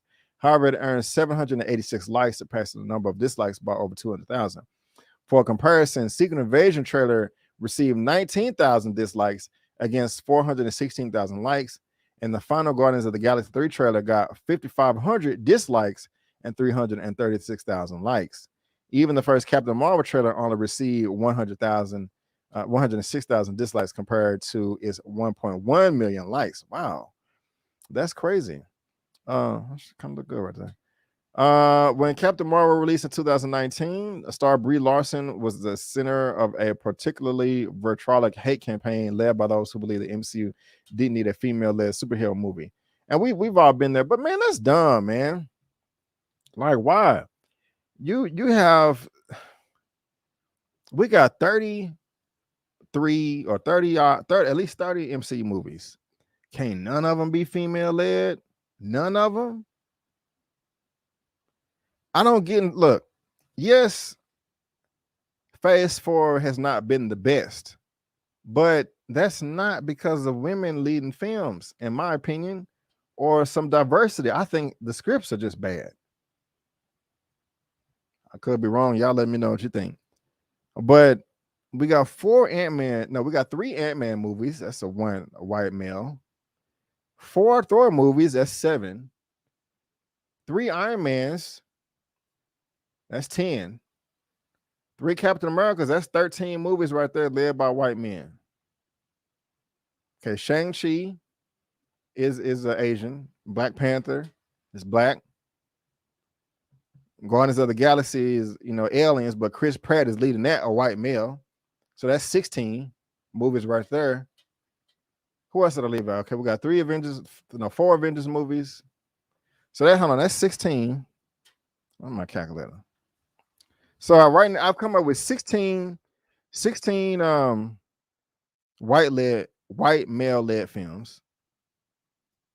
So four Avengers, so that's 20. And then Shang-Chi. Okay, no, Doctor Strange, we got 2 of those. That's 18. Who am I missing? I'm probably sure y'all telling me in the comments. So with Doctor Strange, that's 18 white-led movies. White male-led movies. Let's see here. I said Iron Man. I said Captain America. I said Ant-Man. SpiderMan, white-led man. That's 2021. Yeah, there wasn't no black people in the Avengers. Hulk is white, thank you. So what the hell? That's like 20 out of 30 movies. At least 22 of them are led by white males, and y'all complaining about Captain Marvel, Black Widow, and the Marvels? Come on, man. Even if they had 10 movies led by white women, it wouldn't even be half. Now, the scripts just haven't been the best in phase 4, but it has nothing to do with women or diversity, in my opinion. It's the bigger than musty. Go wash 100 million%. That's nothing. So triggered. It was the way she treated her co-stars and the way she acts is the reason nobody likes her and doesn't want her to be Captain Marvel. Stephen Lawless, thank you. You may know more than me about the topic. However, what was I about to say?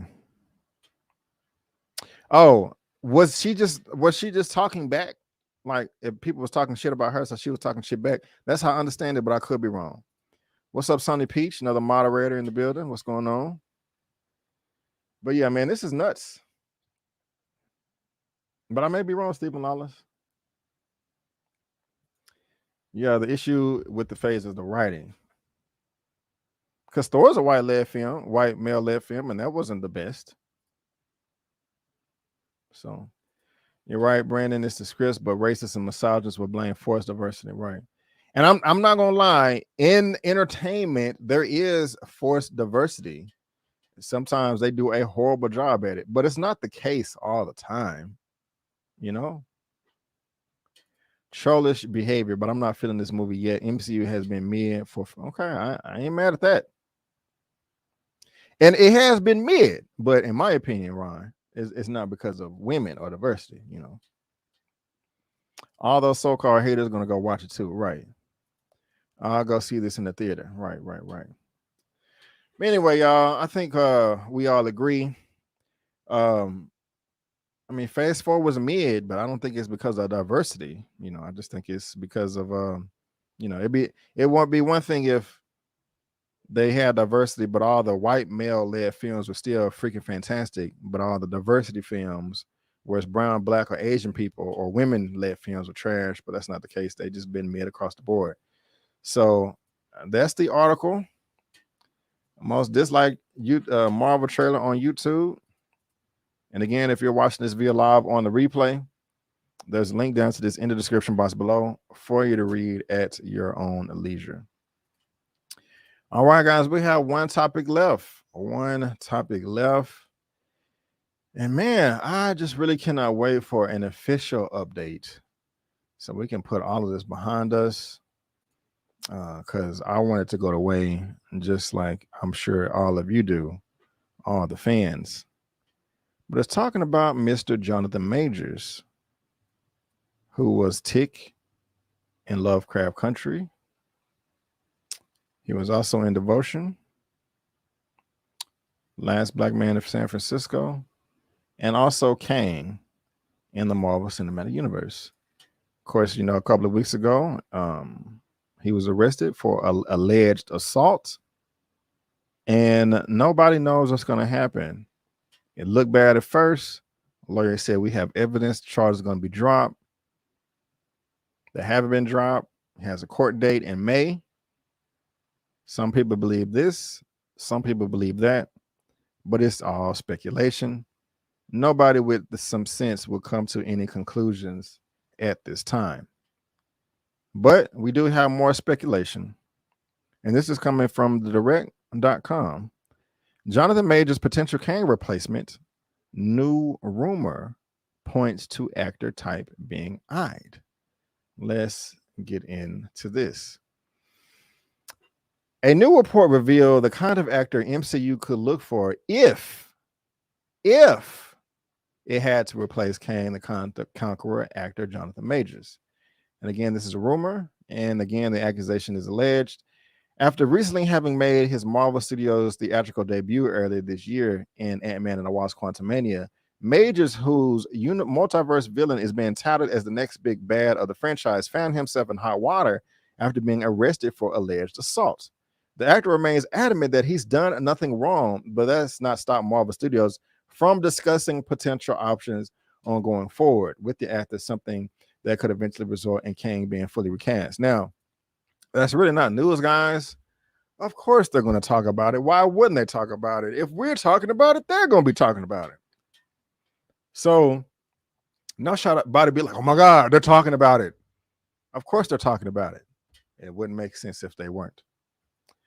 While nothing is set in stone as Major's case is ongoing, it seems that the MCU's brass is amassing a contingency plan should they need to pull the shoot. Marvel Studios looking at a replacement, at a Kang replacement. Oh my God, who is this gentleman right here? This black man. Let's get into it. I know who he is, but let's get into it. According to insider Jeff Snyder, Marvel Studios is looking for a Damson Idris type actor if it needed to replace Jonathan Majors as MCU's Kang the Conqueror. Now, this is a picture of Damson Idris right here. If you don't know who he is, he right now is playing Franklin, Saint, and Snowfall on FX and Hulu. They're in the final season. He's doing a great job. He was just also in the Amazon Prime television series Swarm with Dominique Fishback. And so if there was a replacement, Damson Idris would be a great choice. And Marvel, of course, has to, they have to be talking about a replacement just in case, it may happen, it may not. Hopefully Jonathan Majors is innocent and the woman gets all the help she needs. This is all speculation and stuff. So now, as according to Jeff Snyder here, I am familiar with this name. I don't know the man personally, but I will say he is a reputable source. He does break scoops that turn out to be true. Are they true 100% of the time? I think not, but they are true more than they're false. So this is not just some random person. This Jeff Snyder person is somebody that, is right from time to time. Speaking on the Hot Mic podcast, Snyder brought up Idris, who is set to play opposite Brad Pitt in Apple's upcoming movie set in the world of Formula One. Here's one I wanted to talk about. Did you see who got cast in that Brad Pitt racing movie? Damson Idris. I think he's from Snowfall. And so that's like a big part, right? That is the young hotshot racer opposite Brad Pitt in this $150 to $200 million racing movie. That was a big deal that he got that. It is. And he noted that the young talent will be the kind of actor the studios is looking at if Jonathan Majors gets the boot as Kang. Again, even though there hasn't been any movement on the Jonathan Majors front, I've heard that's the kind of actor who, like, if Jonathan Majors got the boot as Kang, someone like Damson Idris is the type of person that Marvel may look to replace him if that in fact happens. Idris is an up-and-coming name in Hollywood, best known for his work on the FX drama Snowfall, as well as Netflix sci-fi from Outside the Wire. And just some little shameless plugging right here. I'm covering Snowfall right now on my channel, season 6. So, just FYI. Will Jonathan Majors be replaced as Kang? We don't know. I don't even need to get into that, but y'all can read it if you want to. There's a link to this in the description box down below. So, Marvel is talking about this. Of course they're talking about it because we don't know. Jonathan Majors could be innocent or he could be guilty. If he's innocent, he will continue as Kang and still get great roles. And you know, if he was well, I don't even want to get into all that, but if he's innocent, you know, nothing will happen. Things will, you know, proceed on as normal. And I hope that's the case. I hope his lawyer wasn't lying or exaggerating, saying that they have evidence that they can get this case dropped. You know, some people are like, oh, well, no, I don't want to say that either. But hopefully he's innocent and the woman, you know, gets help. Now, if he's guilty, we don't know. We're going to find out. But if he's guilty and he's abusing women, then that's a wrap. And Marvel will have to make some type of replacement, because nobody is going to support a woman beater or harasser or whatever. Now, people have brought up Warner Brothers and The Flash with Ezra Miller, who's done all of this and worse. The only difference is that film was already shot and put together, you know, after, and then all that stuff start coming out afterwards. And so I'm pretty confident that the filming for season 2 of Loki has already been shot. And so, you know, if he is guilty and he has to be replaced, you know, that'll come out, and, you know, then on there, you know, that they'll have to replace him. But, you know, Marvel will be silly if they're not talking about it. I mean, you know, it's news, but it's not news. I mean, because there was another part of this early in the week talking about, they're talking about it. Of course they're talking about it. That's not news, but this is actual news of who they're potentially looking at. So I really want to know more of not whether you feel Jonathan Majors is guilty or not. How do you feel about if he is replaced, Damson Idris possibly replacing him? Do you think that would be a potential good casting? Jonathan Majors is innocent. I said that, and that's the first comment I saw. It's all good. I ain't tripping really, because there are plenty of them in Hollywood. You do mean actors? Whoa! I've been agreeing with you all night, but MCU. Oh, could. Okay, could. I thought you said should fire if he's innocent. I'm like, what? If the optics are bad for the brand, yeah, it's no. They shouldn't. I don't think they should at all. That would probably make them lose subscribers, if anything. It's like, you know, I don't think they should. Those texts sound like a two immature individuals that can't keep their hands on themselves. Both of them seem to be in the wrong. That's possibly the case. We will see. We will see. He has major issues to deal with. Yes, he does. I'm pretty sure that was pun intended. What? That's wild. Talking about it and having people in mind already that brother is done. I won't say he's done, but I mean, if he's completely innocent, I wouldn't say that. I mean, there's a video. I mean, you know, we'll see though. When you're black, you're guilty for life, even proven innocent. In a lot of cases, yes. Let's see here. Okay.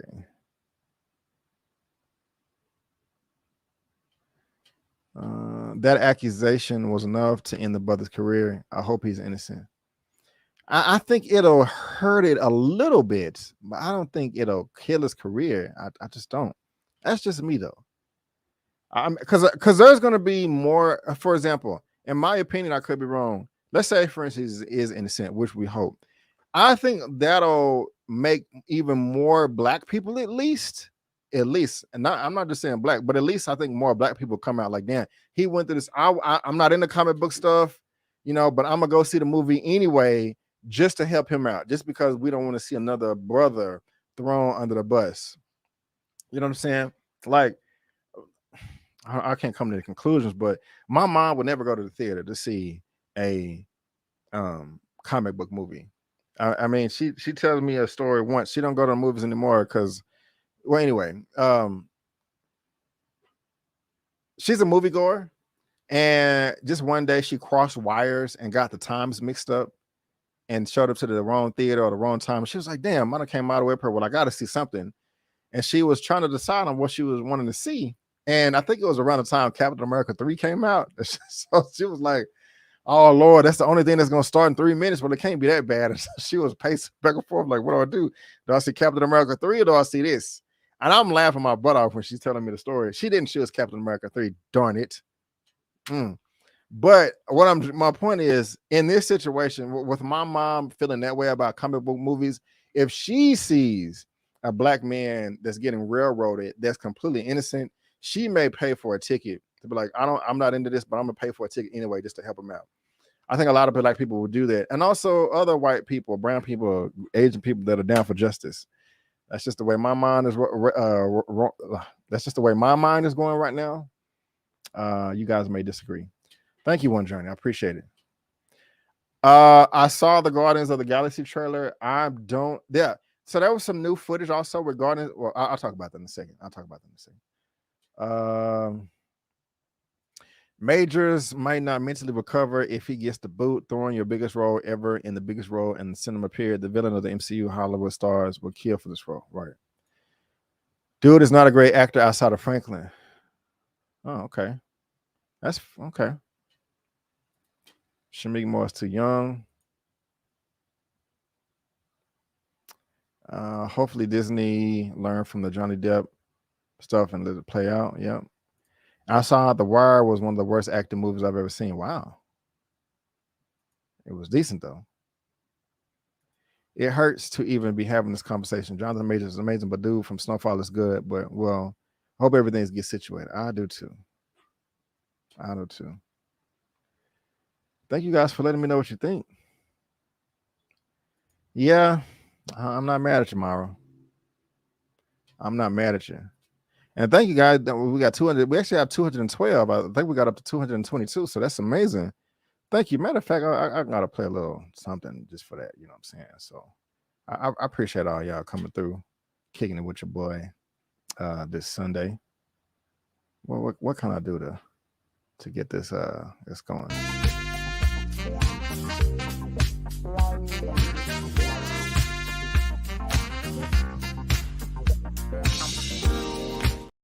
Yeah, I just had to celebrate a little bit because y'all showing out tonight. Let's see here.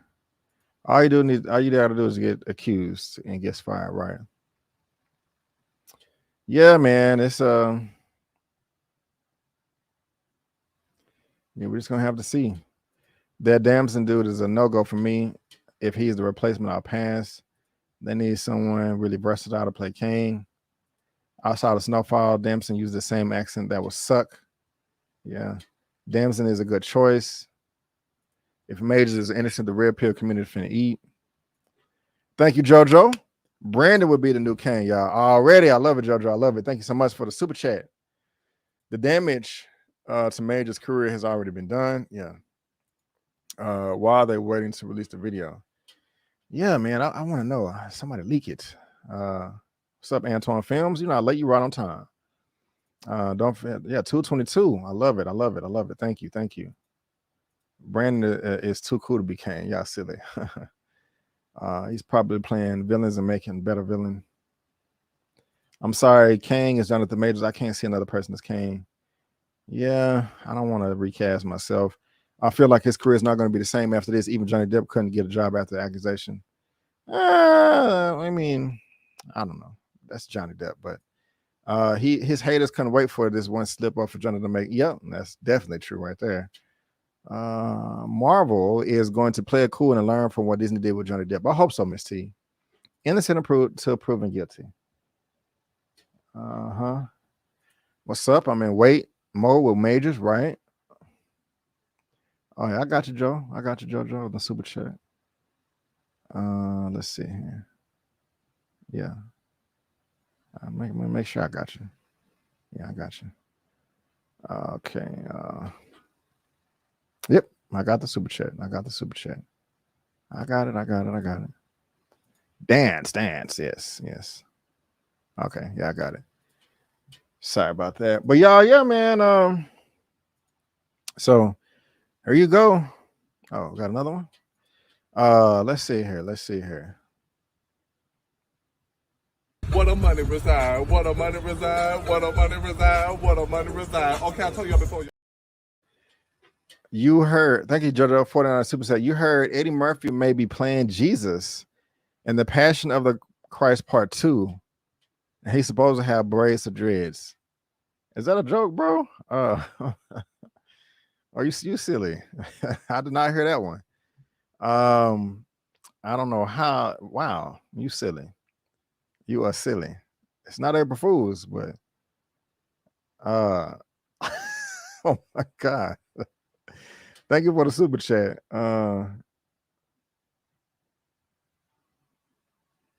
To answer your question, Aaron T. StreamYard, if that's what you're talking about. Yeah, you tripping, JoJo. That's funny though. That's funny. But yeah, guys, we just gotta wait, man. I'm rooting for you, Jonathan. I hope you're innocent. And if Idris is going to replace you, which I don't want to happen, I guess I'm cool with that. But we gotta wait and see. You know, we gotta see the court documents. We gotta see the video. Hopefully the lawyer was not lying or exaggerating. But guys, again, if you're watching this via live on the replay, there's a link down to this in the description box below for you to read at your own leisure. All right, I got another super chat coming through. It's popping up on. Okay, here we go. From John C. $10. Yes! Yes! All right, Jonathan Majors is innocent in my book until proven guilty. Agreed, but we already know how the justice system doesn't work for us. Damson, great choice. If it comes to that, but stick with Majors till then. Right on, John C. Thank you, my brother. I really do appreciate it. Thank you for the super chat. Well, guys, I want to thank you so much for tuning in to it's not the Movies News Roundup show. I was about to say that. I guess the superhero comic book movie news show. I got to come up with some name. I really did appreciate it. I guess today is number 1. I don't know if I'm gonna number them off like I did the Movie News Roundup show, but this was fun. And I want to remind you guys that I'm gonna be doing this from now on every Sunday, 6 o'clock p.m., 6:30 p.m. CST will be all superhero comic book news. And so thank you for tuning in. One second. Yeah, thank you for tuning in. I'm live right now, YouTube and Twitch. Tomorrow will be Movie News Roundup show number 101. Again, I'm gonna be talking about Jamie in the hospital, Glenn Powell in the Twisters 2 sequel, Billy Porter as James Baldwin. Also talk about HBO Max being changed to Max. Got some Star Wars updates we're gonna be talking about. Got some Mandalorian, Harry Potter updates, you know, all that. It's like 10 topics, and then like whatever comes out tomorrow. And so thank you for tuning in to this. This will be every Sunday.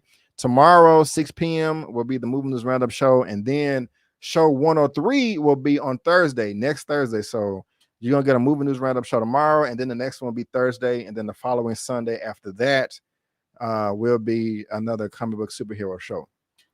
Also, whether you're watching this via live on the replay, let me know what you thought about this whole new update to my channel in the comments, in the chat. I would really appreciate it. Also, if you would like an audio only version of the broadcast, you can get it right here at soundcloud.com. No, this is buzzsprout.com. The link is in the description, and I'm on all these platforms right here as well as SoundCloud. Okay. Also, check out my Super Mario movies review, my Sakura movie review if you want to see Donnie Yen beating ass. The latest recount for Power Book 2 Go Season 3 Episode 5, Snowfall, and all of that good stuff. But guys, again, I just want to thank all of you so much for tuning in. Oh, also, guys, I will be going live tomorrow for Bel Air. At least one episode. I got to do episode 5. And so, yeah. So sorry I'm late on that. Thank you for your patience. But guys, again, I want to thank you so much for tuning in. And before you go, don't forget that I'm B. Avery. That's just my opinion. Peace out. And I'll see you next time.